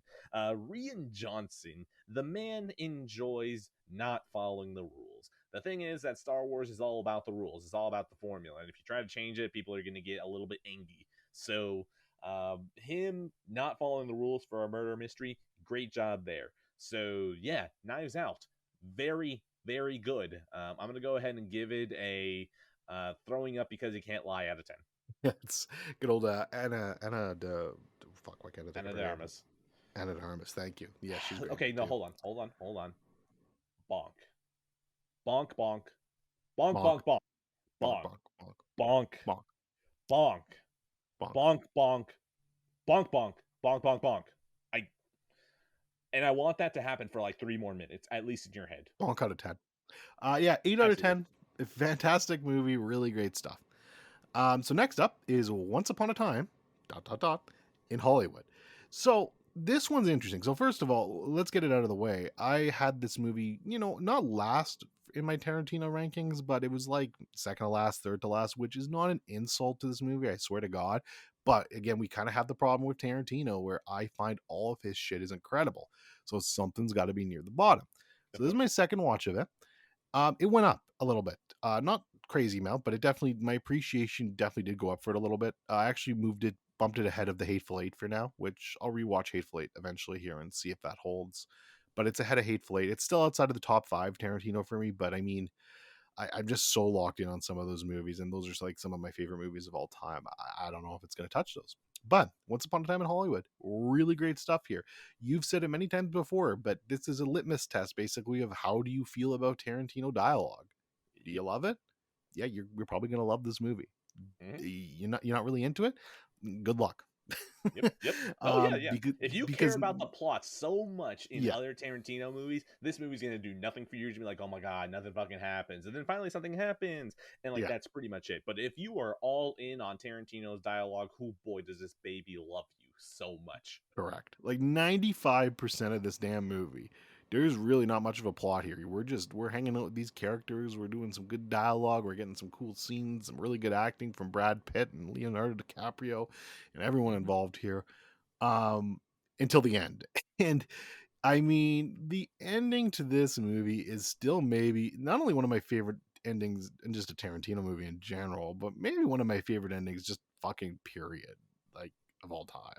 Like it's so fun, and it's just so ridiculous, and it really does come out of nowhere, and it's perfect. Like it's literally a perfect ending, and they absolutely nailed that, and it definitely elevates this movie in general. So it's a fantastic movie, and again, I have lots of praise to say about this movie, but because we're in the year of hell of 20 fucking 19, Ah, this heaven, movie, heaven. heaven, yeah, it is heaven. This movie is eighth on my list. Eighth. I can't even put this movie in my top five, but there's so much incredible stuff. So I'll talk about one after this, and then I'm going to just say my top 10 because I've been talking so much about 2019. But Good call. this, again, fantastic movie. Love it to pieces. Tarantino, give me more soon. I want hopefully not your last movie, but probably your last movie. It's okay. I think I was talking to my godfather like a couple of days ago.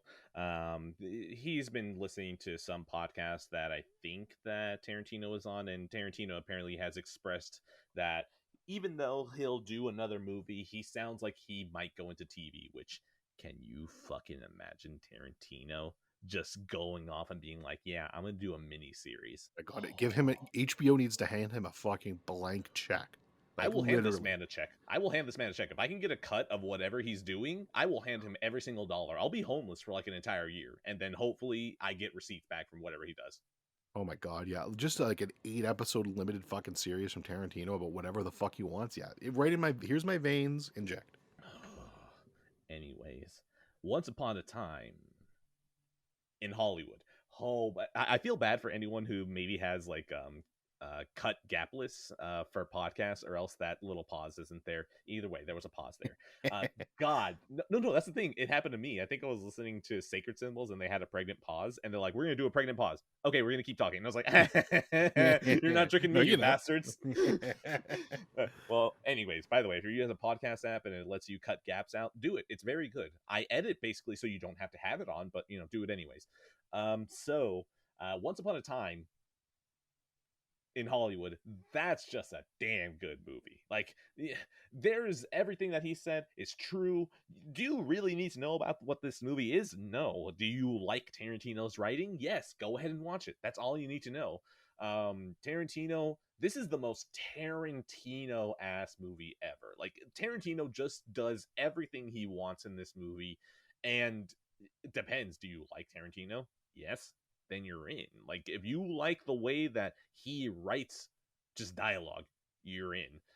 I'm gonna go ahead and just go to the score, because anything I say would be spinning wheels about how much I like it. The score is going to be what a picture out of 10. Yeah, that happens early on too. I love that moment. It's good. Mhm. I'm very stuck in my Scorsese 5 out of 5s, but if it wasn't that, it'd probably be that. Plus, I think Moki copyrighted that, so that's his thing now. To be fair, Um, the one that I like is it you do well, the the 5 out of 5. Keanu, right? Yeah, Keanu Yeah, just yeah, sitting down, and John Wick is like, "Yeah, I'm thinking I'm back." Mine is, "Yeah, I'm thinking that's Kano." yeah, Like, yeah. almost a bit of an aggression to it. I like it. That's a good one too. I like those. So many good choices. Yeah. Once Upon a Time in Hollywood is an 8 out of 10. Again, really fantastic movie. Like it a lot. I So need to watch a good movie again so I can use that picture. It's been a while. right. Maybe dreams. Maybe it'll be dreams Mhm. for you, and then Oh, I'll just oh, I God, that'll be another fun Addy take. God, I fucking would. Okay. So finally, we're gonna talk about Parasite. Yeah. Mhm. I mean, look. I love this movie even more the second time through. This is just genuinely as close to a perfect movie as you can get in a lot of ways for me. Mm. I just absolutely adore this movie. I understand it's been overhyped a lot. Do I think like it's number one on the Letterboxd top 250 of all time? Do I think this is the best movie of all time? God, no. No, I do not. It's not my number one. It's in my top 50, though. I'll tell you that much. But it's not my number one movie of all time. But good God, is it a good movie? It's so smart. It's so well made. All of the performances are just fantastic. It's beautifully shot. The tension is great, wondering where things are going. And then just the genuinely sad ending that, like, I won't spoil it, but like what happens is so well made. I don't know, man. I fucking think this movie's a goddamn masterpiece. And all of that fucking being said, it's still number 5 on my list for 2019. Because goddamn 2019. So I'm just gonna run through this real quick at the end here, then you can give your thoughts on Parasite. But 2019 for me, top 10, Sound of Metal, The Oh, Irishman, damn. Once Upon a Time in Hollywood, Marriage Story, Portrait of a Lady on Fire, Parasite, Joker, Waves, The Lighthouse, and Uncut Gems. I mean, for fuck's sakes, man. There's so much good stuff in 2019. I don't know if we'll have a year like that in cinema for a long time. So I love Parasite, but the fact that I can only put it fifth just shows how much incredible stuff there was for me. And obviously tastes are gonna be different. Fucking I already know people are gonna be like, oh, Joker. I get it. I fucking get it. But I fucking love that movie. Even same with Waves. I'm sure some people don't feel Waves on that same wavelength. Get it? Wavelength. But Boo. Waves Boo. but Waves made me fucking cry, so you can go fuck yourself. Okay, let's get this out of the way. Fuck your entire list. 1917 isn't on there. I might even just edit you saying 1917 and put it on the list and put it as number 0. I don't fucking know how I'm going to do it. What? It's in my top 20, if that makes you feel better. No, that doesn't. No, that doesn't. It's literally in the title. 1917. Either one of those numbers, smaller than 20, and you still couldn't fit it. I hate you, and I hope you die, okay? Now that I'm done with my tantrum, I decided to pull up my 2019 list. And out of all the movies that I looked at, right, 2019 gave me 3 movies that I absolutely fucking adore. Now, the way that I rank letterbox movies is 3 tiers, all right? Either I watched it and that's it. That's it. Fuck you, movie. I watched you. That's as much as I'm going to say because I don't want to be mean most of the time. After that, it's a heart, which is, yeah, I like that. Yeah, I'm positive on that. I didn't regret watching that. And then there's 5-star hearts. Yeah, I'm thinking that's Kino. And this is the shit that I fucking love. This is like automatically, I love this, and I don't see myself not loving it if I were to ever watch it again. Now, those 3 movies are 1917, Ad Astra, and Midsummer. Oh boy, 2019 was a good fucking year. Parasite is on there as well, I guess. Parasite. You know what? Maybe I am racist. Maybe the Koreans. Maybe I just don't like Koreans. I don't know. You know, they're the way they look at me sometimes. I don't know how I feel about that. Okay. Is the title of this episode going to be Maybe I'm Racist? Maybe racist. I don't know. I don't know how I feel about them Koreans. Okay. North, Oh, south. God. I don't know. Fuck me. Okay, I need to break the joke before I. Yeah. Parasite, the Handmaiden. What else did I watch that was Korean not long ago? Oh, the good, the bad, and the weird. Oh, yeah, which you'll talk about. Yeah. Out of all these, yeah, you're a movie. You're competent. That's about it. I don't know. They don't really do anything for me. Like Parasite, I was just like, yeah, that was a good movie. That's that. I like the twist. That was fun. I like the ending. Well, actually, I don't even really like the ending. Like the movie ends and then it keeps going on for like another 10 minutes. Like that was kind of unnecessary. And yeah, the Parasite's good, but like I don't know. It just I still this movie to me smells of affirmative action Korean addiction. That's as mean as I can get to this movie, and I promise not to be that mean to it again. Because Parasite is a very good movie. It is very competent. It's just like it is something that's like I feel like I can appreciate this from the outside and then just not really love it. So yeah, Parasite, good movie. I apologize to all the Koreans. I probably love you as a people, but can we get something that maybe speaks? No, what am I talking about? Just keep making your movies, and then eventually maybe we'll see if I like you more out of 10. Parasite's a 5 out of 5 for me. Cinema at its finest. And just for recollection, like because you were talking about your rating system, 1 through 5 for me of my top 10 I just gave, those were all 5 out of 5s for me. So that's how much I enjoyed it. God damn. Also, yeah, shout out to Midsummer as well. Fucking Midsummer's 13th for me. I fucking Fuck love the movie. you, I think it's fucking great. man. But it's just there's so many. But I will say this with Midsummer. I've only seen Midsummer once, so it's very much one I want to rewatch. The 4Ks unfortunately are outrageously expensive for this one. I think you have to get it like directly from A24. Yes. So I don't know when I'm gonna watch it again. Maybe I'll just like fucking bite the bullet and rewatch it on Netflix at some point. No, director's cut, man. Yeah, see, that's the thing. I want to see the director's cut. I'm not willing to pay that. Like, I don't like it enough for that. But if I buy it again, I might. You know, it's that kind of fucking that loophole. Yeah, So you're in that in between. Yeah, I'm in that in between. So maybe there'll be a sale on it one day or something, or I can find a cheap copy on eBay. Who knows? But yeah, great movie too. So I just mean 2019, ridiculous. That was my point I wanted to make. That is it. That is the 2019 holy fuck block. Yeah, but seriously, man, Midsummer, like I've never watched the theatrical cut on that one, and like I don't need to. That is like bordering right on the edge of me wanting to call it a horror epic, but like we're not there yet. Something, if there would have been a little bit more to that movie, I would have been happy giving it that title. Anyways, Midsummer, very fucking good. Fuck you again for no 1917 on the top 10. I like it. I like 1917 more than I hate you. I like it more than the fucking guys you're gonna get on the spoiler cast for it. I mean, well, yeah, that's because I hate myself. Like, that's different. Like, look, they have very strong opinions about the movie, and I need to either fight or die. It's gonna be one of those, okay? That'll be a fun time.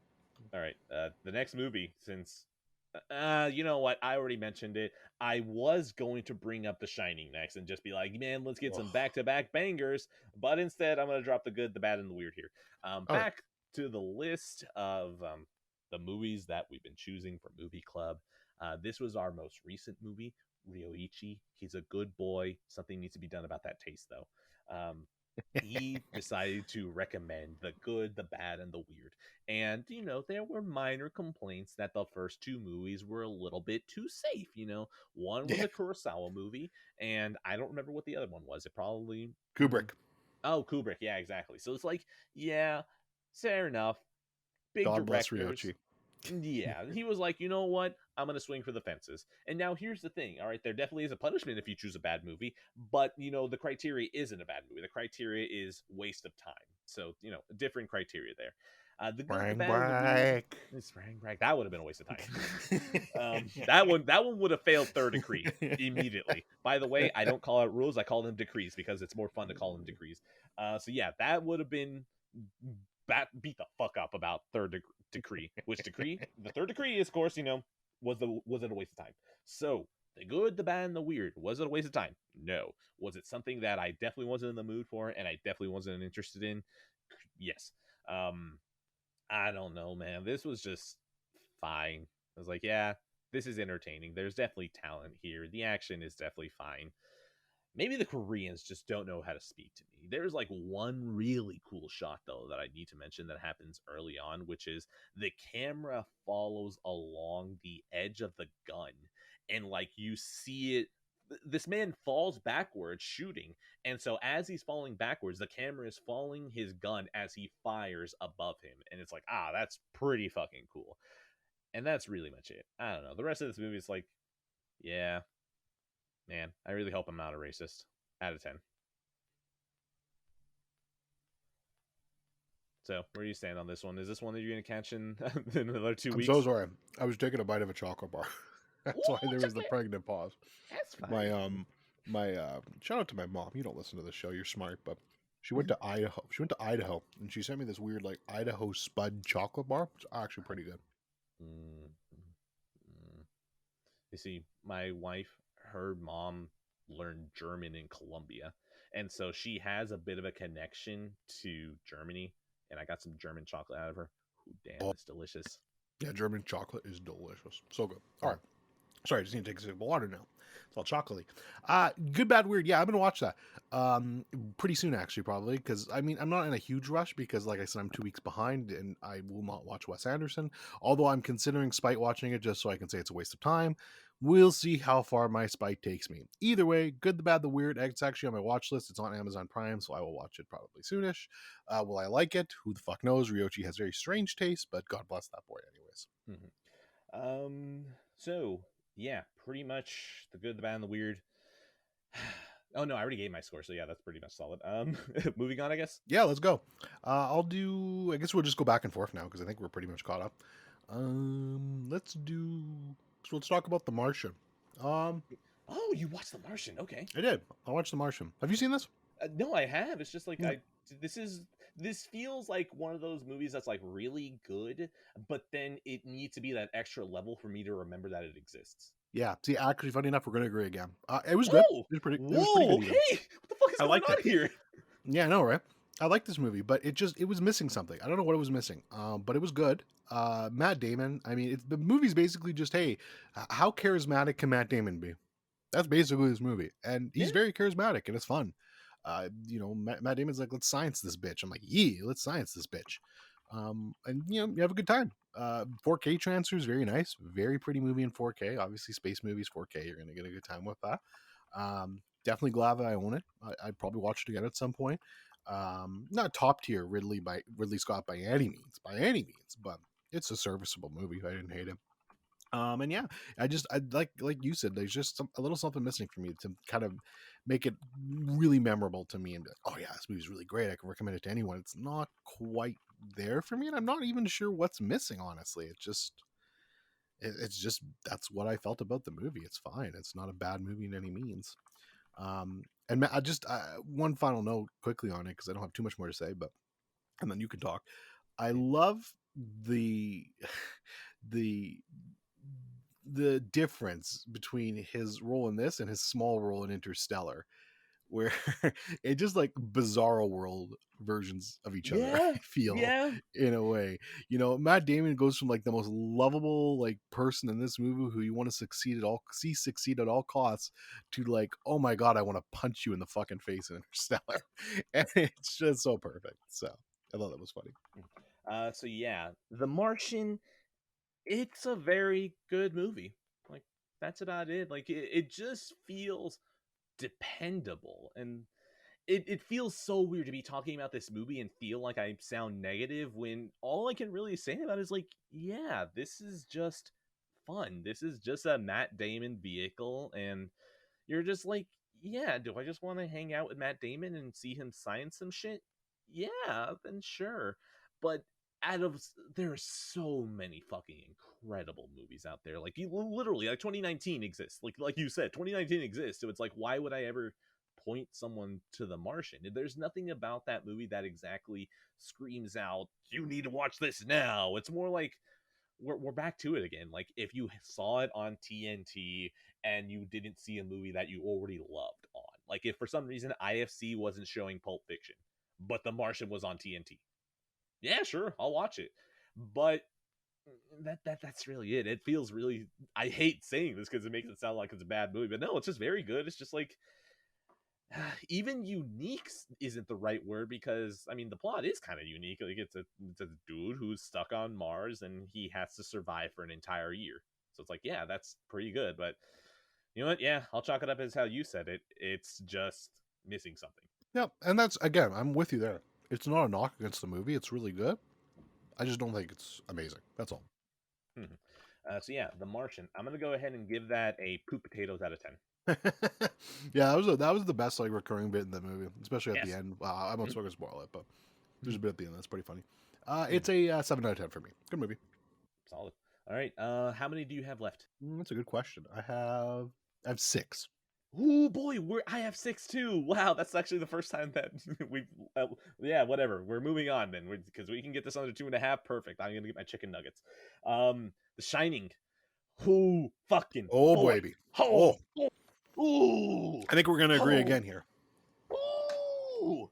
Now, The Shining. I already thought this was a good movie. All right, I Mm. watched this like maybe 4 years ago, and even then, when I felt like it's weird, I think that starting in like late 2018, I was already starting to get to a point where it was like, yeah, I know what is a good movie. Like I feel like I could tell whenever there's something above the cut, and The Shining.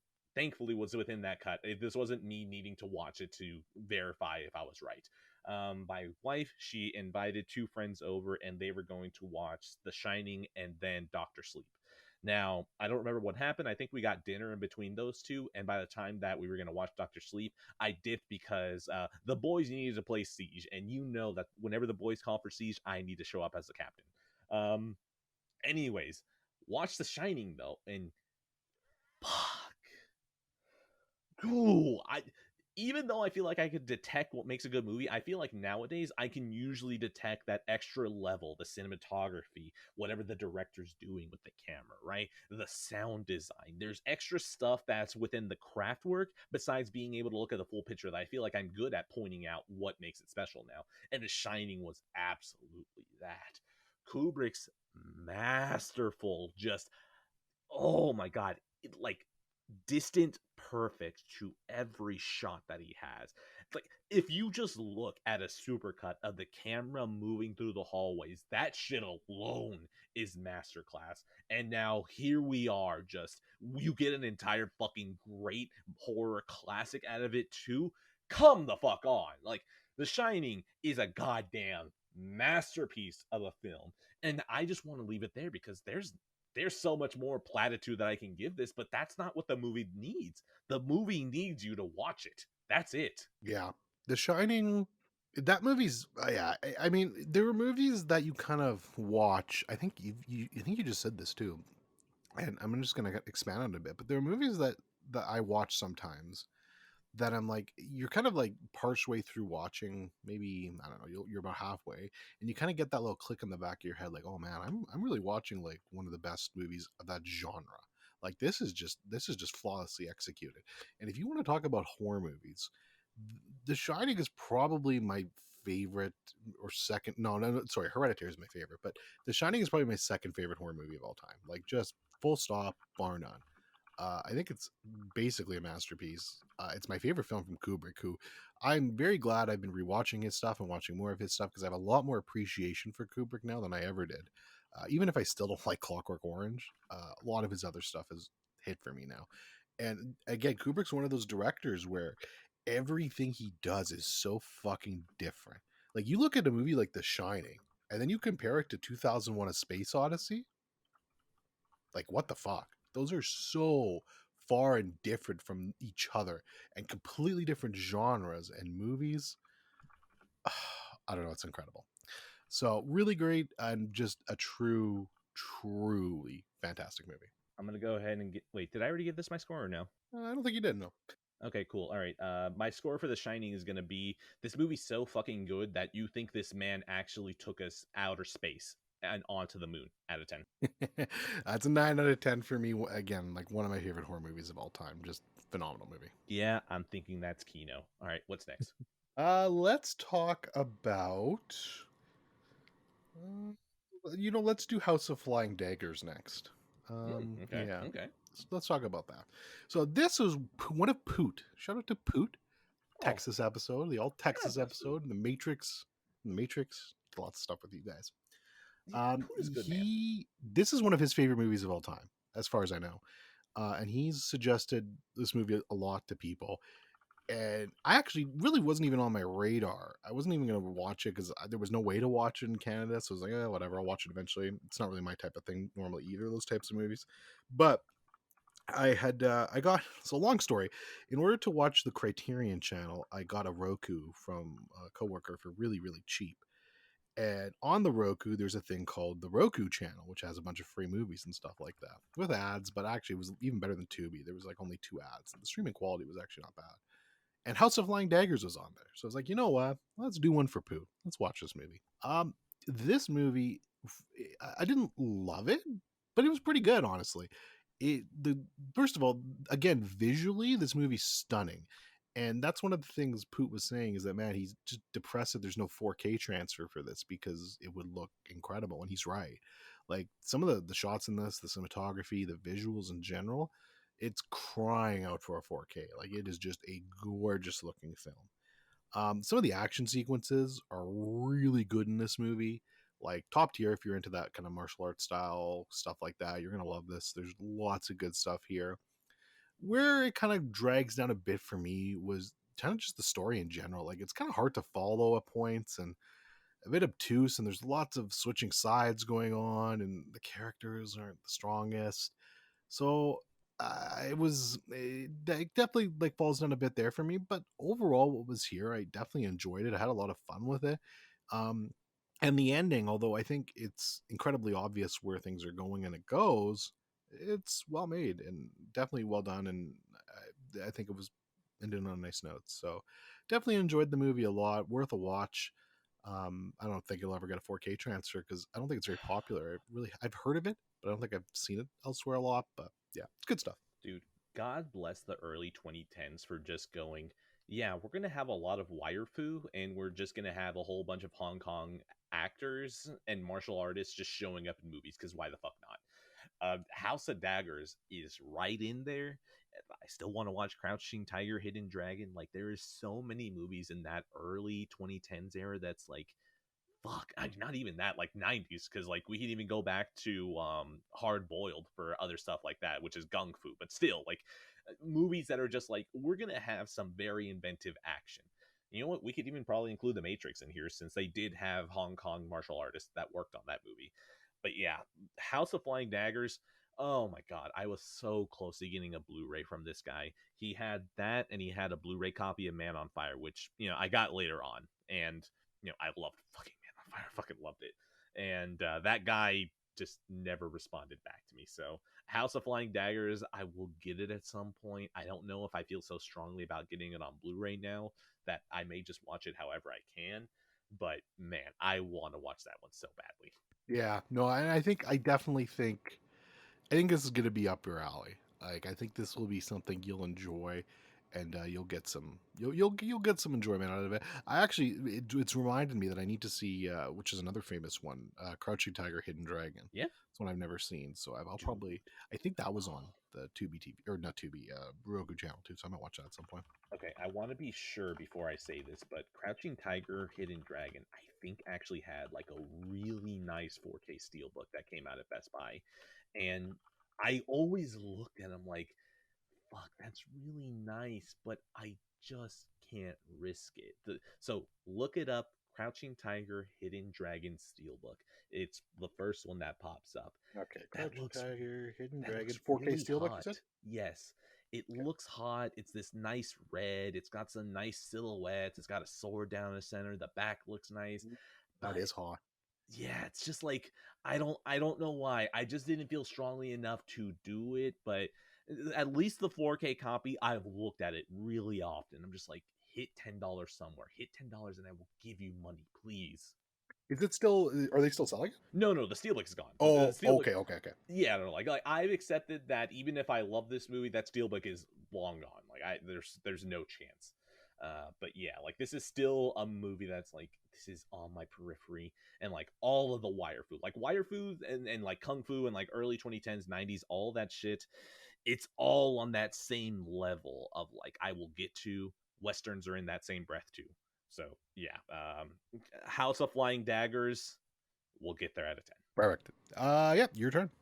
All Did I give a rating? I don't know if I did. I'm gonna give a go rating if I didn't. It's a 7 out of 10. Really enjoyable movie. Glad I'd watch it. I definitely watch it again. Again, kind of missing a little something for me because of the story. It was a bit messy and the characters, but it was good. Okay, my turn.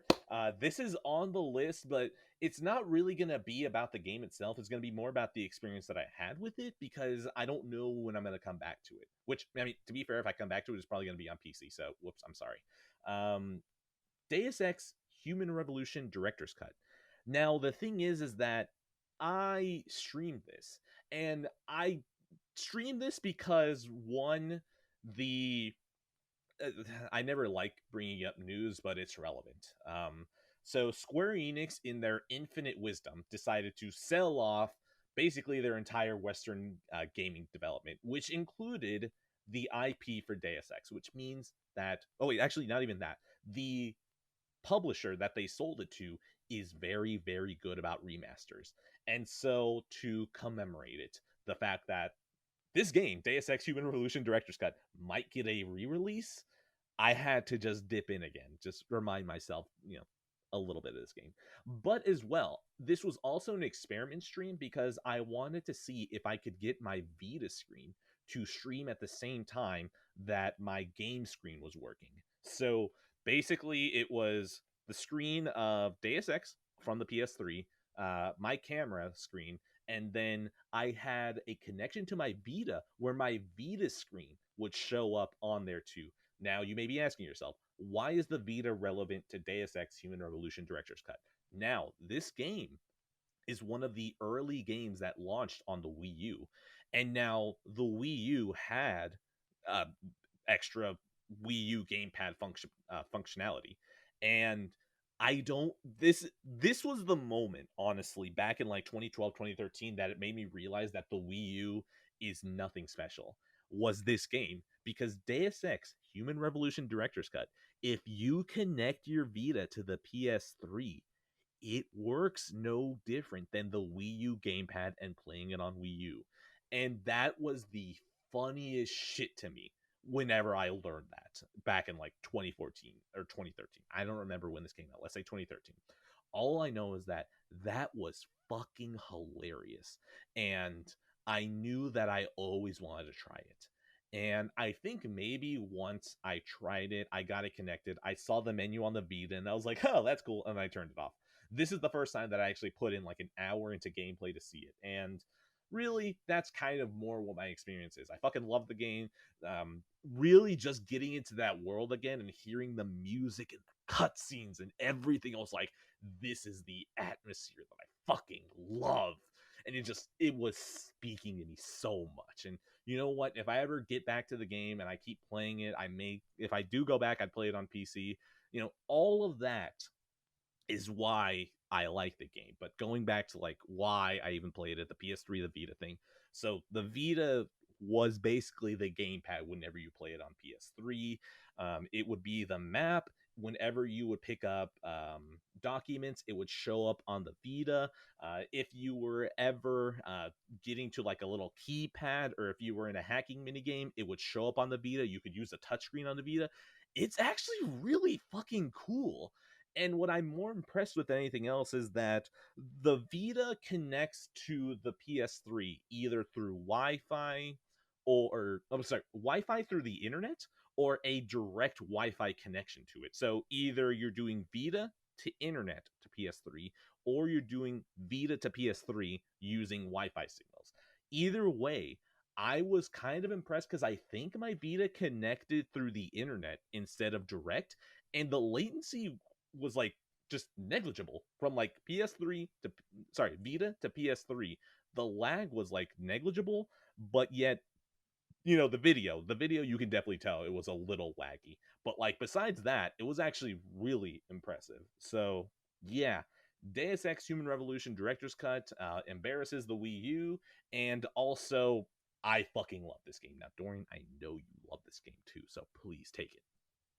Yeah, this game is one I want to play this game again so bad too, but at this point, like I'm just like, okay, Oh, we can just I, wait I now. have Like hope for Embracer's got us.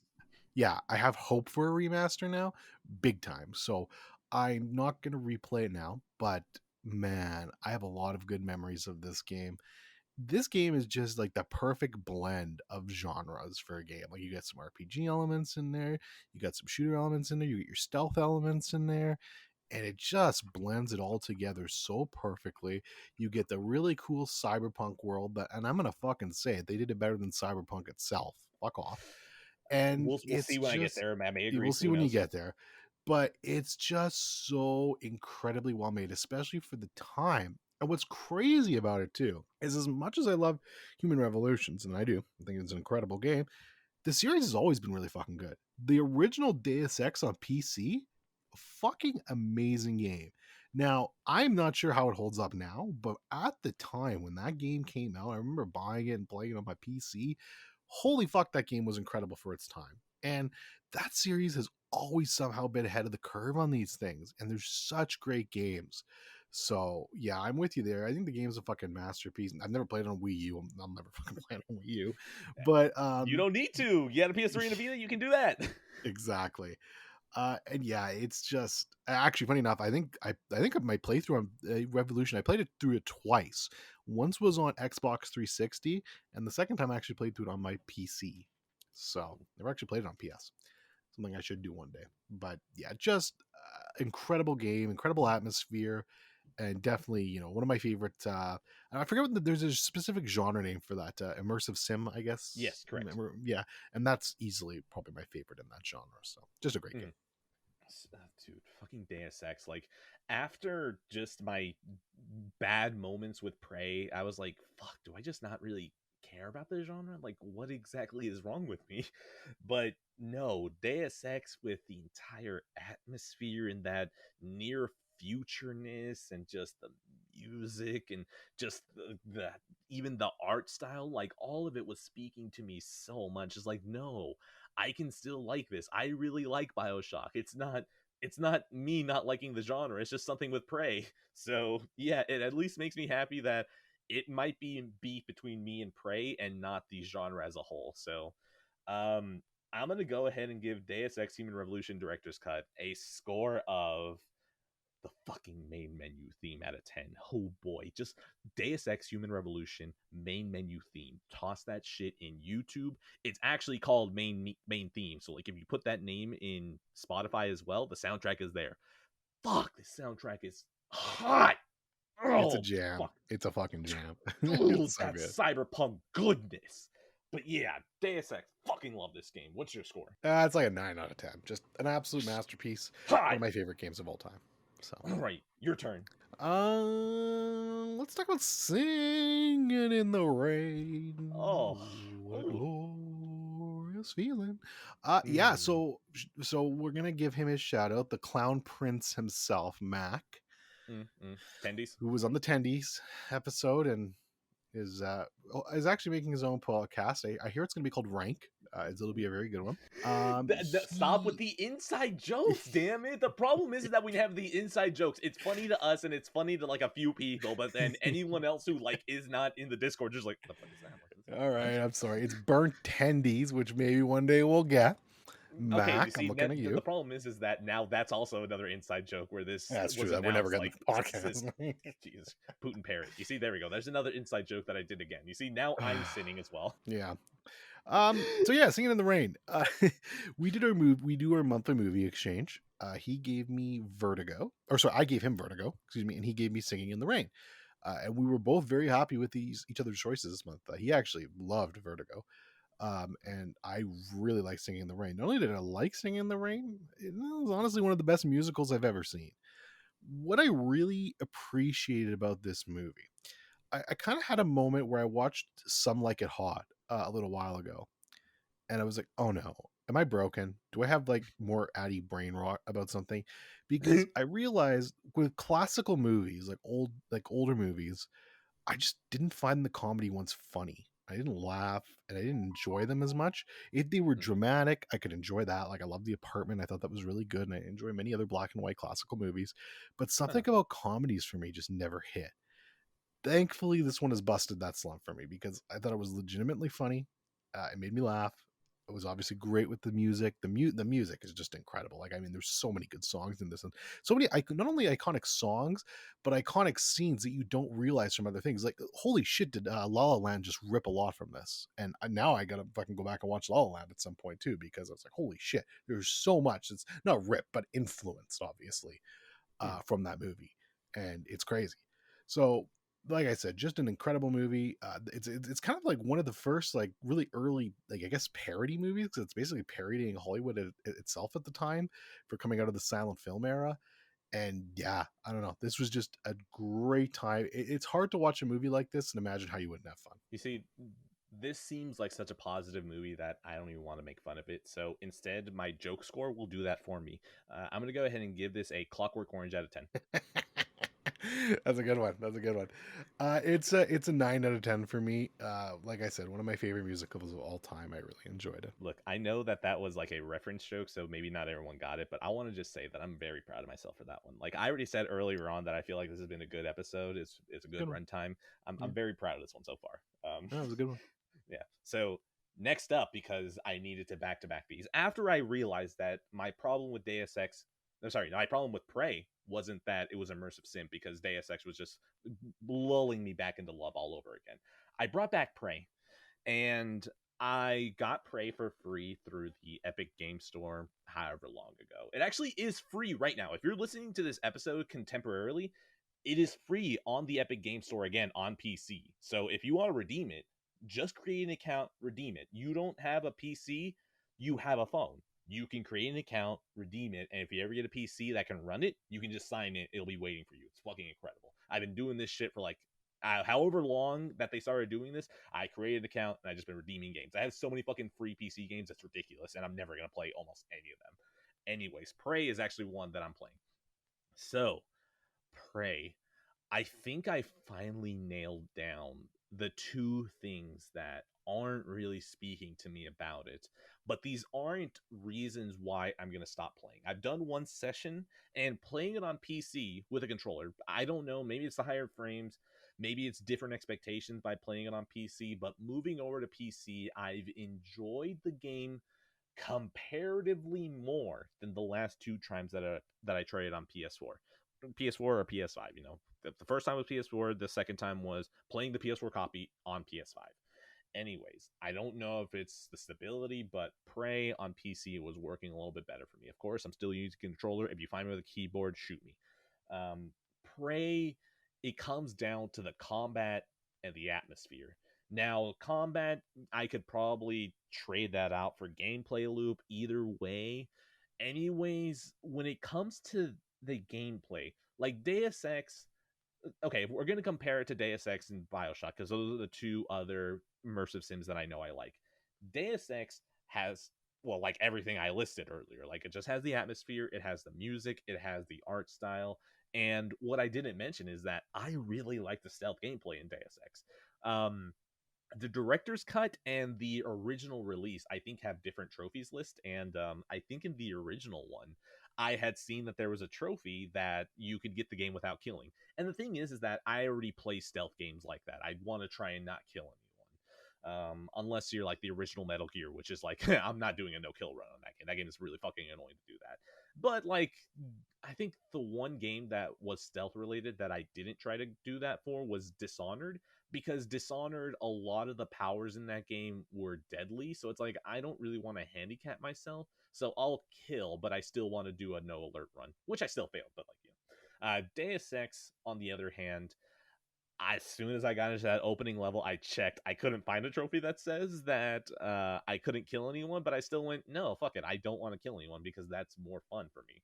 So Deus Ex has a gameplay hook and it has a whole bunch of the aesthetics for me. Bioshock. Bioshock, the gunplay isn't exactly the best, but that's okay. It's serviceable. The atmosphere is like cranked to fucking 14, so it's like that's not a problem.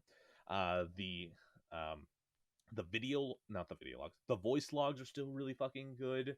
The vigors are fun, so like that's still solid gameplay. So we've got the gameplay and the atmosphere. Deus Ex, gameplay and the atmosphere.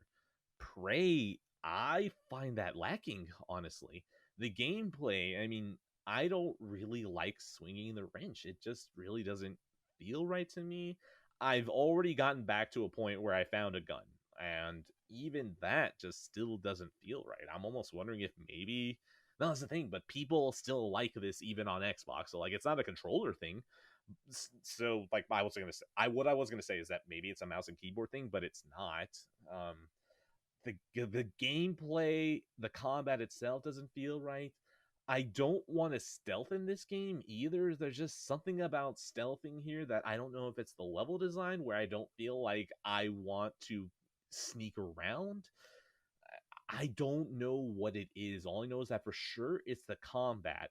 And that, well, okay, I know for sure that the combat isn't speaking to me, but I also know that the stealth portions of that game feel very half-baked and it's not something that I want to do. So we've got that. And then the atmosphere.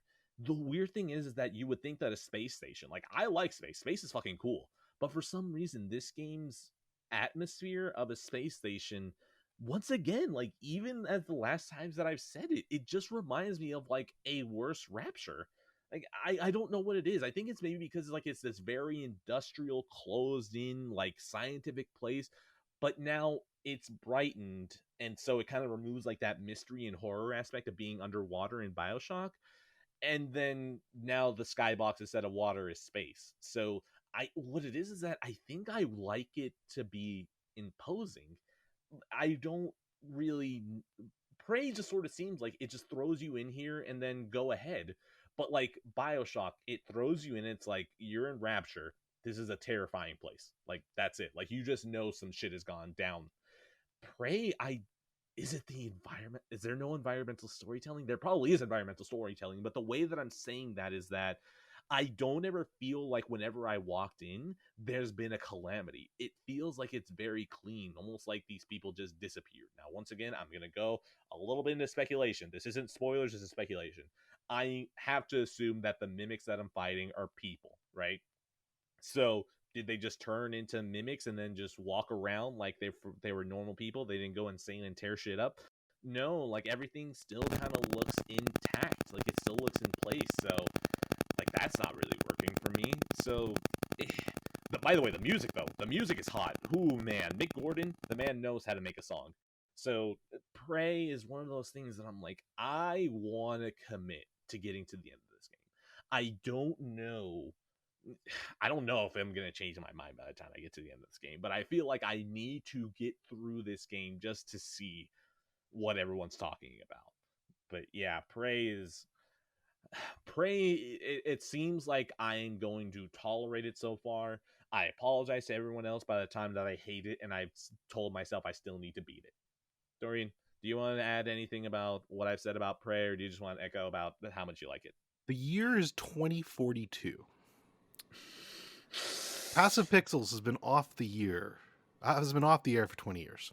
Sadly, Addie's dead. Something happened. It was some tragic accident. He jumped off a cliff on purpose. Tragic accident. You'd be excited. But Edwin has a thirst. He's like, I want to do an anniversary episode. I just want to do one more. Like I need to feel one more episode before I leave the podcasting life behind. So he fires it up. He gets his old buddy Poot to come in. Poot comes in for one more all Texas special. Again, it's been off the air for 20 years now at this point. And they're running through the list. So Poot's like, Edwin, what's on your list? Edwin's like, well, I've got this. He's listing off all these movies, probably Fast and the Furious Part 33, a bunch of different things. At the very end of the list, though, is Prey. He's trying it again.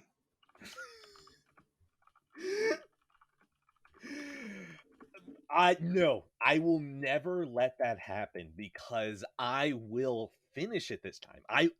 I will finish it. I would need to have this be The Last of Us Part 2, Days Gone levels of hatred, Horizon Forbidden West for me to stop this game. All right? Look, there have been some games that I've been slow playing for 7 years, okay? This is one that I do have the commitment of like, I just need to get there, man. I just need to fucking get there.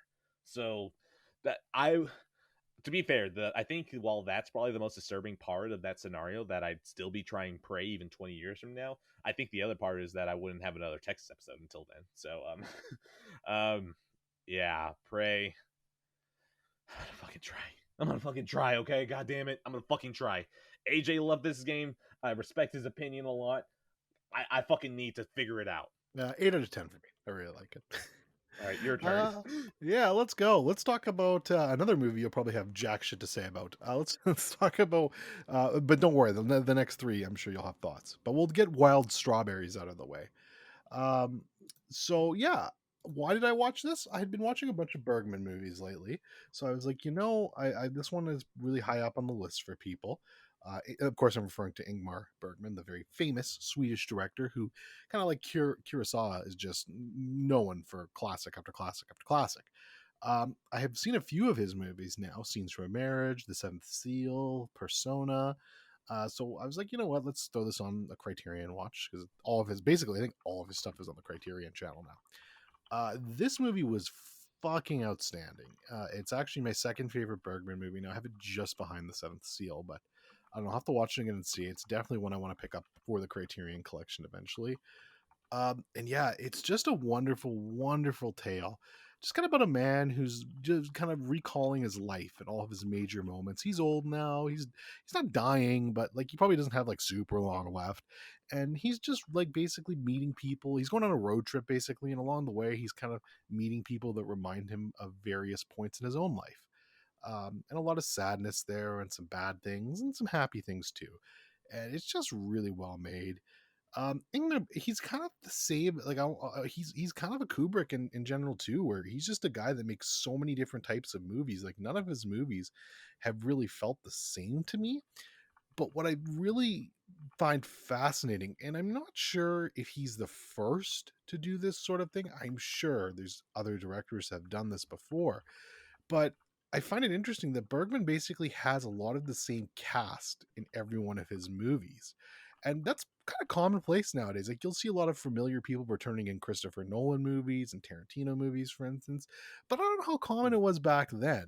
And it's pretty cool that like he has these like basically staple Swedish actors that he'll like rotate in different roles and different performances. And I don't know. I found that was really interesting, and I wonder if that's one of like the very first examples of that sort of thing. I imagine it would be just something that caught my eye. But yeah, this is just easily the most accessible film of his I've seen so far. It would be very easy to recommend this movie to simply anyone because it's just a very easy story to watch, digest, and have a great time with. So really fantastic stuff here. Bergman, who the fuck knows, man? Like, I'm so sorry, Ingmar Bergman. Like, I think I have Personas just sitting there. Oh boy, man, I brought those Criterions a while back. I should probably watch them, but like, Bergman, I swear, at some point, out of 10.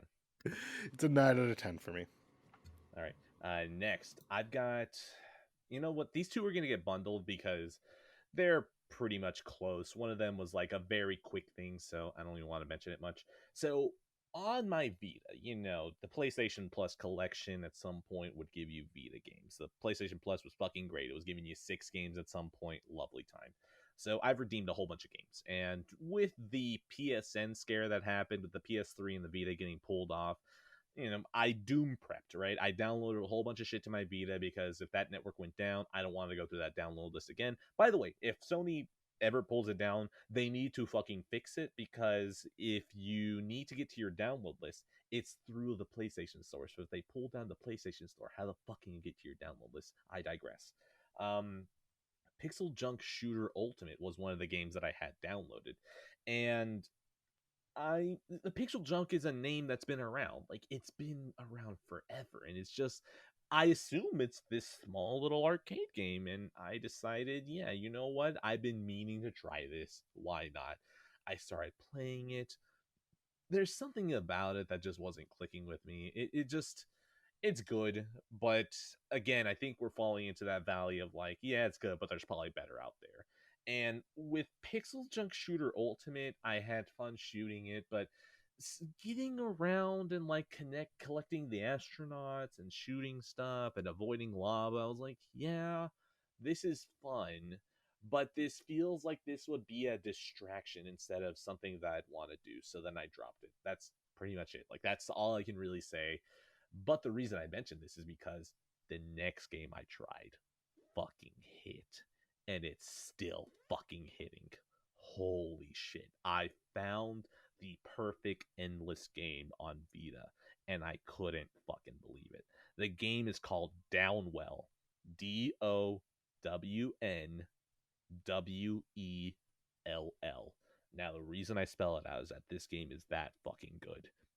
If you have any sort of handheld device that can play Downwell, you should play Downwell.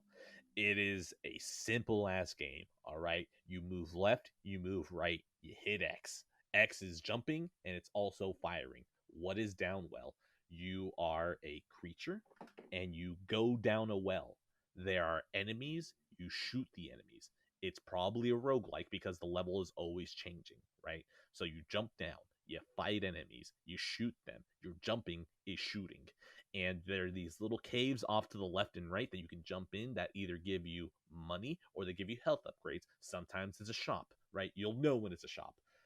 And fuck, this is so good. This game is perfection.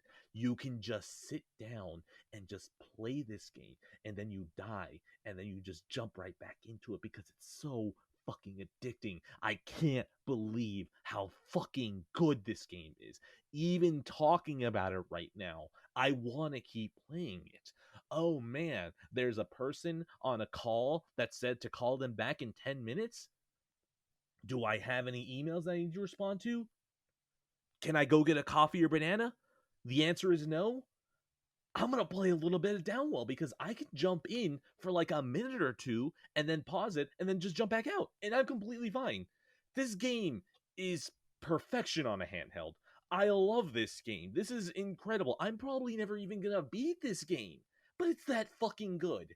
It really just is. If you have a handheld device that can run this thing, do it. It's that fucking good. Now, Dorian, do you have any experience with Pixeljunk or Downwell or anything? No, the positivity on a video game is making me gag, so I had to mute Understandable. myself so you could Yes, hear that's me fine. hurling into my bucket.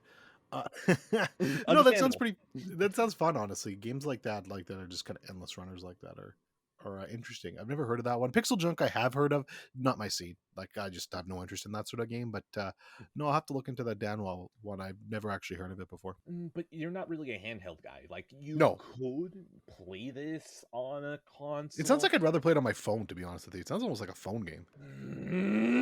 No, I know it's a terrible thing to say. I don't mean that as an insult, but like that's what when I think of endless runners, that's like kind of what I think of. Well, okay, it's not an endless runner. It is still level based. I assume there's actually an end. It's just that each level is procedurally generated. Oh, okay, that makes more sense then. But if we're talking about mobile, most of the screen on the Vita is black, and this game is vertical. So like, technically, if you could have buttons, yeah, that makes sense. Probably was mobile. Okay. If you could have buttons on a phone, like this would be probably really good on a phone. But like, there's no buttons. Like, there's no. That's always the problem with mobile gaming. There's a potential there, but with no buttons, you have a hard time. Yeah, actually, no. Like, you remember the old Android phones that you had like the actual physical buttons? Yeah. Yeah, Motorola had like a mod that you could actually attach to the back of it to turn it into a little controller. It was really cool. Fuck, that actually sounds really cool. Like, I know that there's like those little attachments that you can put on the edge of the phone and it connects to the USB-C port or the Lightning port. I know that works, but it's like that's not right. That's not how I want to play this. But like, I retract it. Fuck mobile gaming. Disgusting. Actually, yeah, no, fuck them. But like this game, like it already is in portrait, so on a phone, it actually would fit kind of nicely. Just buttons. We need buttons. I mean, fuck mobile games, man. Fuck it, bullshit. I don't even want that shit. Yes. Downwell, good. That's it. That's Downwell is mobile crack cocaine out of 10. It's I'll Google it when I'm done and probably look at it and probably not think about it again for like a couple of months. But never know. Perfect. Maybe. I'm done, and I realize that I only have literally one more game. So like that's it. Like you carry it from here. All right, cool. Let's talk about Kingsmen: The Secret Service. Oh boy, Freebird. So this is the second. I mentioned it earlier. Edwin sent this to me very generously because he's like, "Hey, you should watch this movie." I assume that's the reason why he sent it to me. But yeah, actually, so there was anthrax in there. The fact that you're still alive for this episode pisses me off endlessly. Yeah, despite my best efforts to die, I think I've like just gained like a protection against anthrax and things like that. I've tried anthrax before; it doesn't work on me. So it just might be like, oh, fucking shit. Okay, hold on. This is gonna be a little side note. Snark Tank had a fucking funny ass joke where they were talking about a guy who would host a competitive show where it's called "Is It Anthrax or Not?" and they would just hand people powders to check out, and the joke is that it's always anthrax. Listen, what I'm saying is that if I look, we'll see. I don't know. I'm still trying to figure out if I'm going to cancel this or not. Who knows? Whenever I cancel this, the immediate show that everyone should just go to is Snark Tank instead. Carry on. Okay. Yeah. So, hey, this movie was a lot of fun. I really liked it, actually, quite a bit. More than I was expecting to, even. It was really good. So, yeah, shout out to Edwin, the host of Past Pixels, for sending this to me. There's a lot of people I don't even know. Like, Taron Egerton is like just a complete blind spot to me. I've heard of this guy, but I've literally never seen anything he's been in. So this has been kind of my first exposure to him, and yeah, he was a lot of fun in this. Colin Firth, I mean, Colin Firth is always great. Samuel L. Jackson's Yeah. having a blast. Michael Caine is like probably one of my favorite just supporting actors of all time. So he was great in this too, and yeah, it was a fun movie. Lots of good, like there was some really good twists that I wasn't expecting. Some things that happened, I was like, oh shit, didn't see that coming. So it kept me on your toes, which is great. And I'm gonna there's a scene in particular without going into spoilers, but the church scene. You know what I'm talking about? Oh, dude, anyone who's seen Kingsman, Yeah. you talk What about the church scene. what a fucking like what I don't know, was it 5 minutes of action, 10 minutes of action? I'm not even sure. But holy shit, that scene's so fucking well done. And made like probably easily the best action sequence I've seen since probably the bus scene in Nobody. But this might even be better than that, man. It was really fucking good. And just like what a scene. And yeah, I just this movie was a blast. It was so much fun. I've heard it's unfortunate. I've heard the sequels are pretty bad, and they get progressively worse as they go. I'm dumb, so I'm probably still going to at least try the second one, and we'll see where we go from there. But yeah, this was great. The clip, because like, you know, my YouTube search history, it knows me. So I typed in Kingsman and it immediately went to Kingsman church scene because I've definitely watched this many times. The clip is 4 minutes and 40 seconds. So it's like it's just under 5 minutes of just holy fucking shit. This was in you this entire time, Matthew Vaughn. This was in you. This is awesome. Uh yeah, Kingsman is really fucking inventive action movie. Like, it makes me really sad that Matthew Vaughn, like, he's actually made two of the movies that like I really adore. X-Men First Class and Kingsman The Secret Service. Both of these movies aren't really like, you know, like, these are wow, best movies ever. You should totally watch these out. But there's a charm to them that I just love a lot. And Kingsman is in that level. It plays itself a bit as a Bond parody, but you know, it not full on like Austin Powers, but it definitely is like, yeah, we're riffing a little bit of Bond. I know it's a comic. Shut up. Comics don't exist. You're stupid, okay? I'm gonna gaslight you into thinking that comics aren't actually a real thing. Kingsman though, like, fuck, man, that action scene, like, there is a good movie attached to this, right? Did you know that Mark Hamill's in this movie? He's there, and I always Yeah, forget he every is single there. time I watch this movie. It's like, oh yeah, you're in this movie. Yeah, But you know when he what? shows up, I Yeah. was like, what? Mark Hamill? Yeah. Hey, it's Luke Skywalker. Yeah. But yeah, man, Kingsman, you just all roads when talking to that movie lead back to the church scene. And that church scene, don't watch it up on YouTube. Watch the entire movie, get the church scene, finish the movie.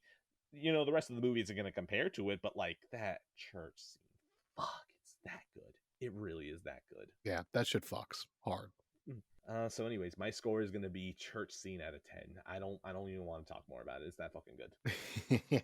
8 out of 10. Very, very good action movie. Very well made. I'm very happy. Are you keeping it? What do you think? You're dumping it? Oh no, I'm definitely keeping that. Well, in fact, not only am I keeping it, but I would actually like to get a Steely for it too. Like, it's very good. Ooh, So boy. Oh yes, all right. that one's definitely staying. The sequels probably not, but we'll see where we go I from there. fucking nailed it. All right. Oh, actually, sequels.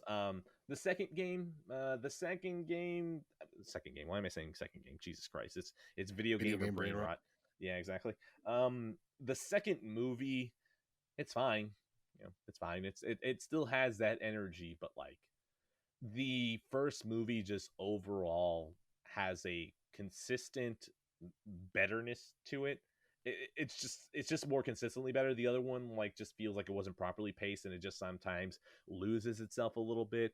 And then they try to have another church scene. It's not like obvious we're gonna try to do another one, but it's like you can tell that it's like, well, I mean, the first movie was very well known for like what felt like a handheld one-shot action scene, so we're gonna need to do that again to some degree.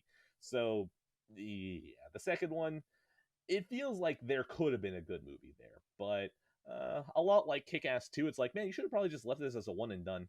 Which the funny thing is that Matthew Vaughn never did another X-Men movie. So you know what? Maybe this man should just do one movie and then dip. So, yeah. I already gave my score. So, is it my turn, or do you want to expound? I've still got 2 left, so I should do one more here. Yep, go for it. Because you only have 1, right? Left. Yeah. So let's do it. I've been I don't know how much you have to say about this, but I gotta talk a little. We gotta talk a little bit about this movie because it's so fucking great. Let's talk about Mother.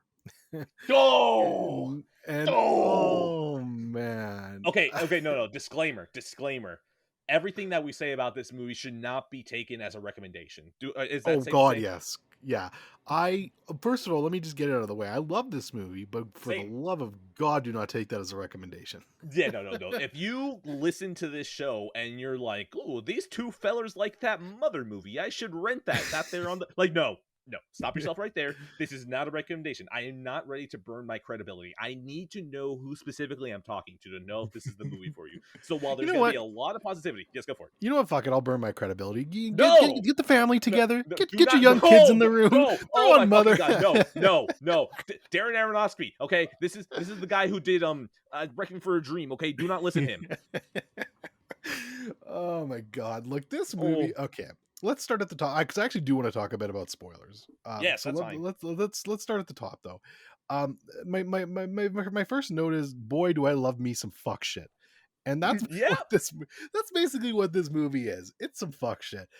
I think the reason, first of all, I totally understand if you come to me and you're like, man, this movie's a piece of trash. I'd be like, yeah, man, I get you. Like I do. Like I'm not gonna argue with you about this movie. What I think I appreciate about this movie is there's absolutely no subtlety to it. None whatsoever. It's incredibly obvious what his message is. He's not trying to be coy or play shy. He is literally taking out a fucking baseball bat, smashing you in the fucking face over and over again and saying, see?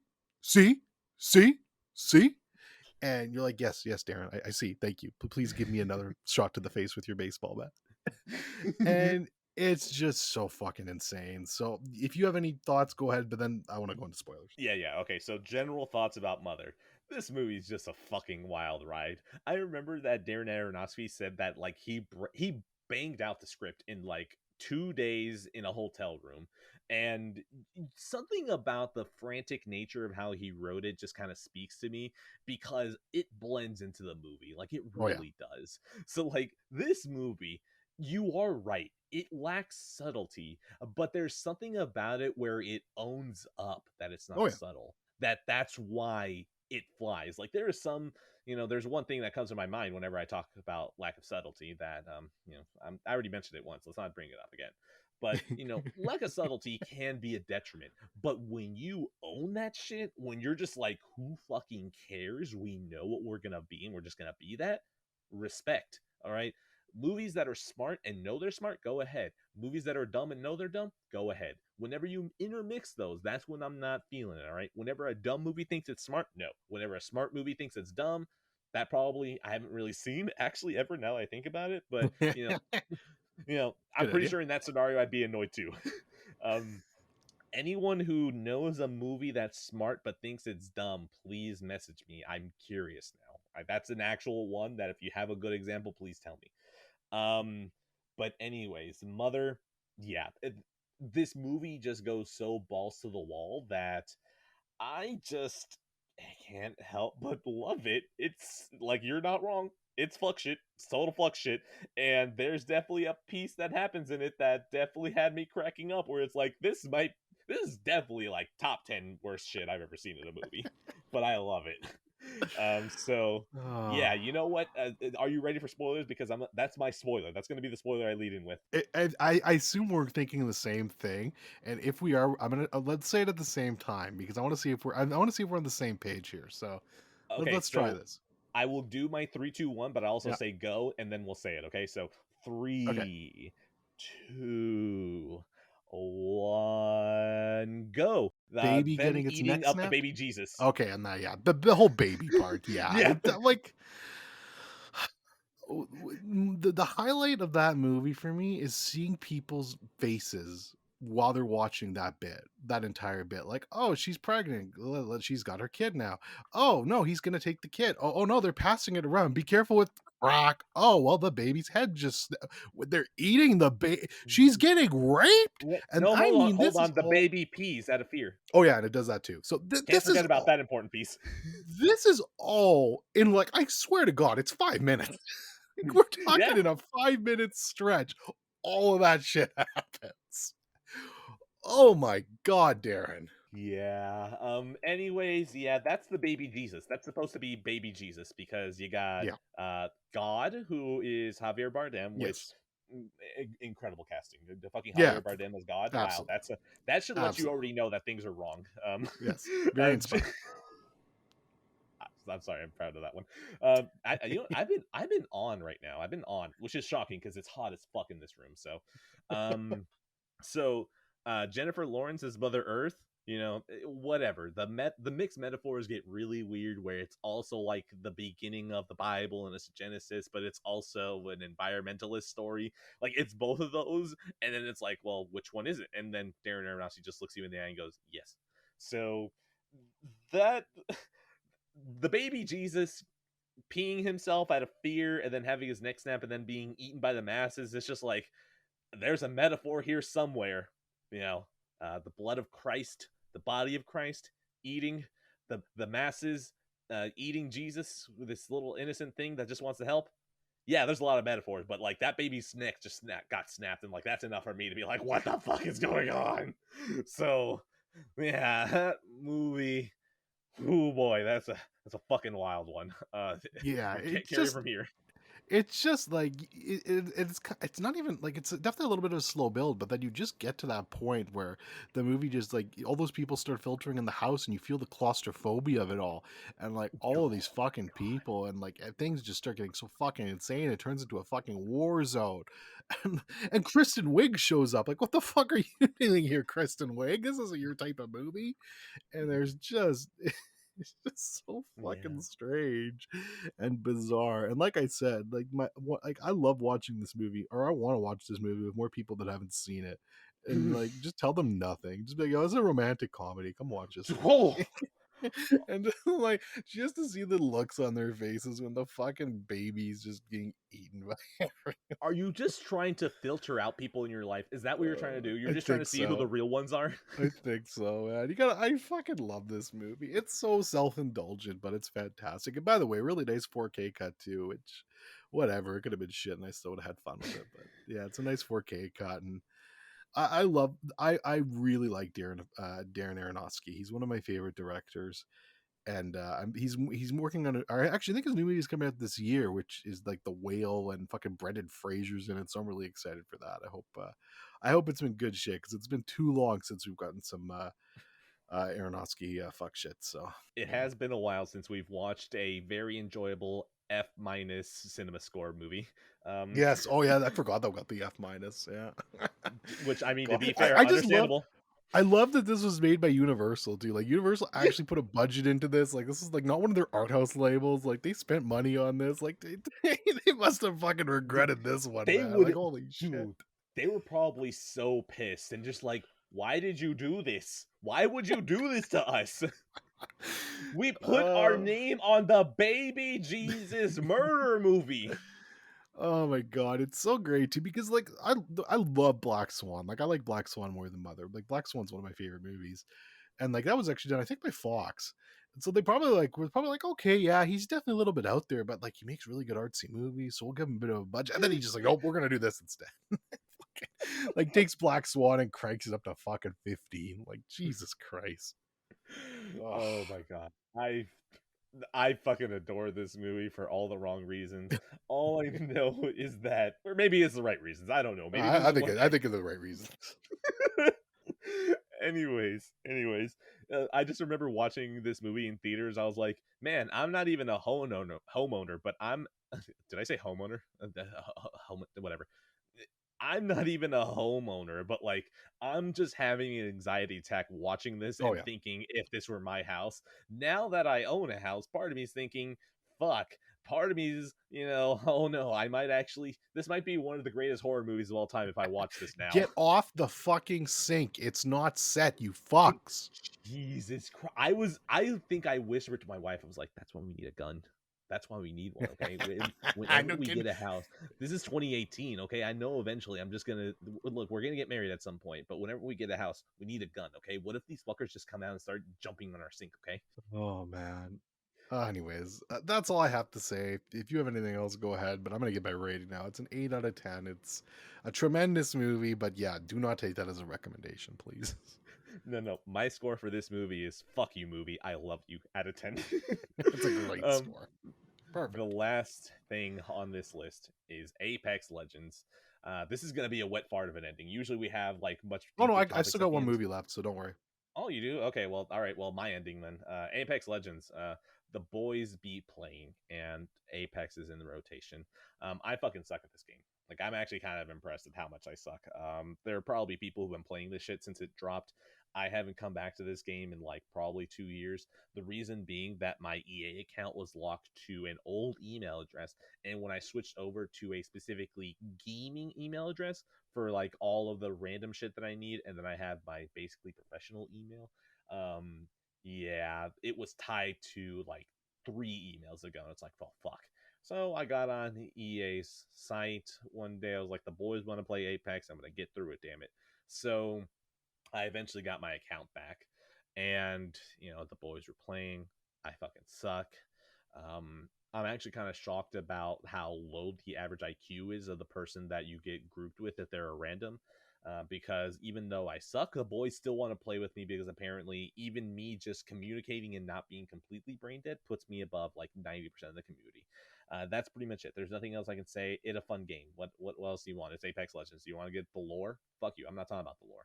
Dorian, I know this is one game that actually did speak to you, right, during your minor multiplayer days. So talk to me. Apex. Yeah, no, I actually do want to get back on and play a game, maybe even with you and with some of the other boys there at some point. The gamer's gathering up. Oh boy. Game us. No. Were you insulting them? No, that's the thing. If we don't shower, then it's gamers. Okay, gotcha. Apex is good. I like Apex. It's actually probably my favorite thing I've ever like. I'm famously I don't love Respawn.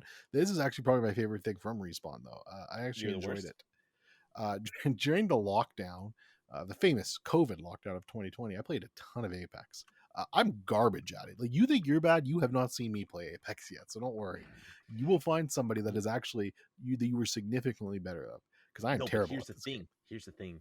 I was good during the early days, so if I'm bad now, you stand no fucking chance. Yeah, I guess we'll see. I'm shit at this though, man, but it's fun. I don't know why. Just something about the shooting feels really good. It just feels poppy, and I like that there's no building bullshit. Like, that's what always turned me off of Fortnite. PUBG always just seemed jank to me. This just seems more polished, and I don't know, the characters seem cool and visually it looked nice. So that's why I think I chose Apex when I did play one of these. And yeah, it's a fun game. Don't got much more to say than that. It's like, I mean, it's never a game. Like, if I go back to it, I'll play it sparingly. It's never going to be Overwatch for me, which is like my crack, but it's fun. Yeah. All right. My score for this is going to be Respawn has never missed. Okay, and anyone otherwise who says that is undeniably, irrefutably wrong. Out of 10. I'm going to give that I'm wrong out of 10 then. And Last one. Let's finish off this wonderful episode with a little bit of Christopher Nolan Kino. And that is, of course, The Prestige, starring Christian Bale, Hugh Jackman, Michael Caine, Scarlett Johansson, David Bowie. We got a loaded cast, baby. Okay, so I have very strong opinions about this movie. This is, I think, maybe the third or fourth time I've seen it. I've definitely seen it twice before. Maybe it's only the third though. I definitely appreciated this movie more spending some time away from it and watching it again. It's really great. 99% of this movie I fucking adore.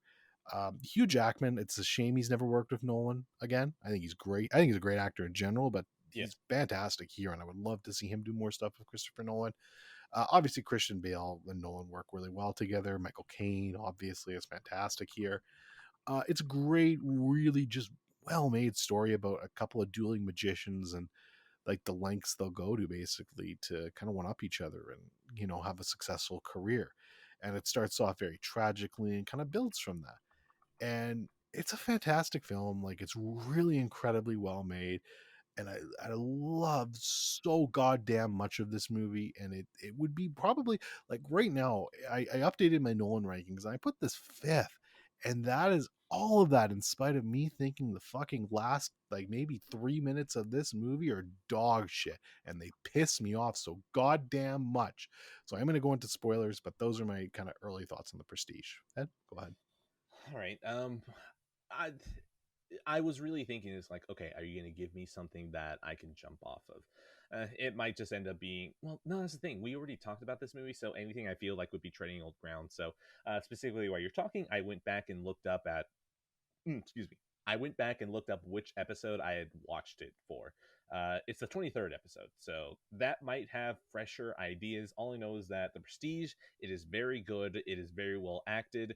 I also find it fucking hilarious because it just seems like these two people just constantly fuck each other over. Like it's literally just Roadrunner and Wile E. Coyote if occasionally Wile E. Coyote actually got some W's. Like that's what this movie is, except they're magicians now. So The Prestige, really fun. I think maybe if I were to watch it again, maybe I'd hate the ending as well, but like it's fine. It's fine. Sometimes you need some dumbasses to be included in it. I don't think it ruins the movie as much as you hate it, but either way, spoilers at this point. I recommend it. Go.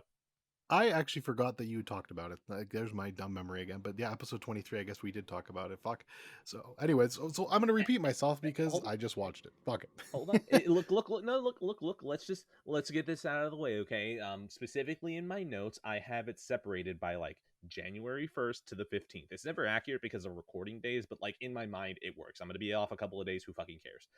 What I started doing is I've added the number of the episode next to it. So if I ever need to pull it back really quickly, boom, done. Fair enough. Side note before I go into spoilers quickly, because again, apparently we've talked about it. Fuck, my memory's bad. Holy shit. It's fine. We can do it again. Like if you we'll feel do it like again. it is, well, go for it. Groundhog Day. The 4K for this sucked. Very disappointingly, actually. Like it looked like a Blu-ray. So, anyways. Yeah, it's fine. Okay.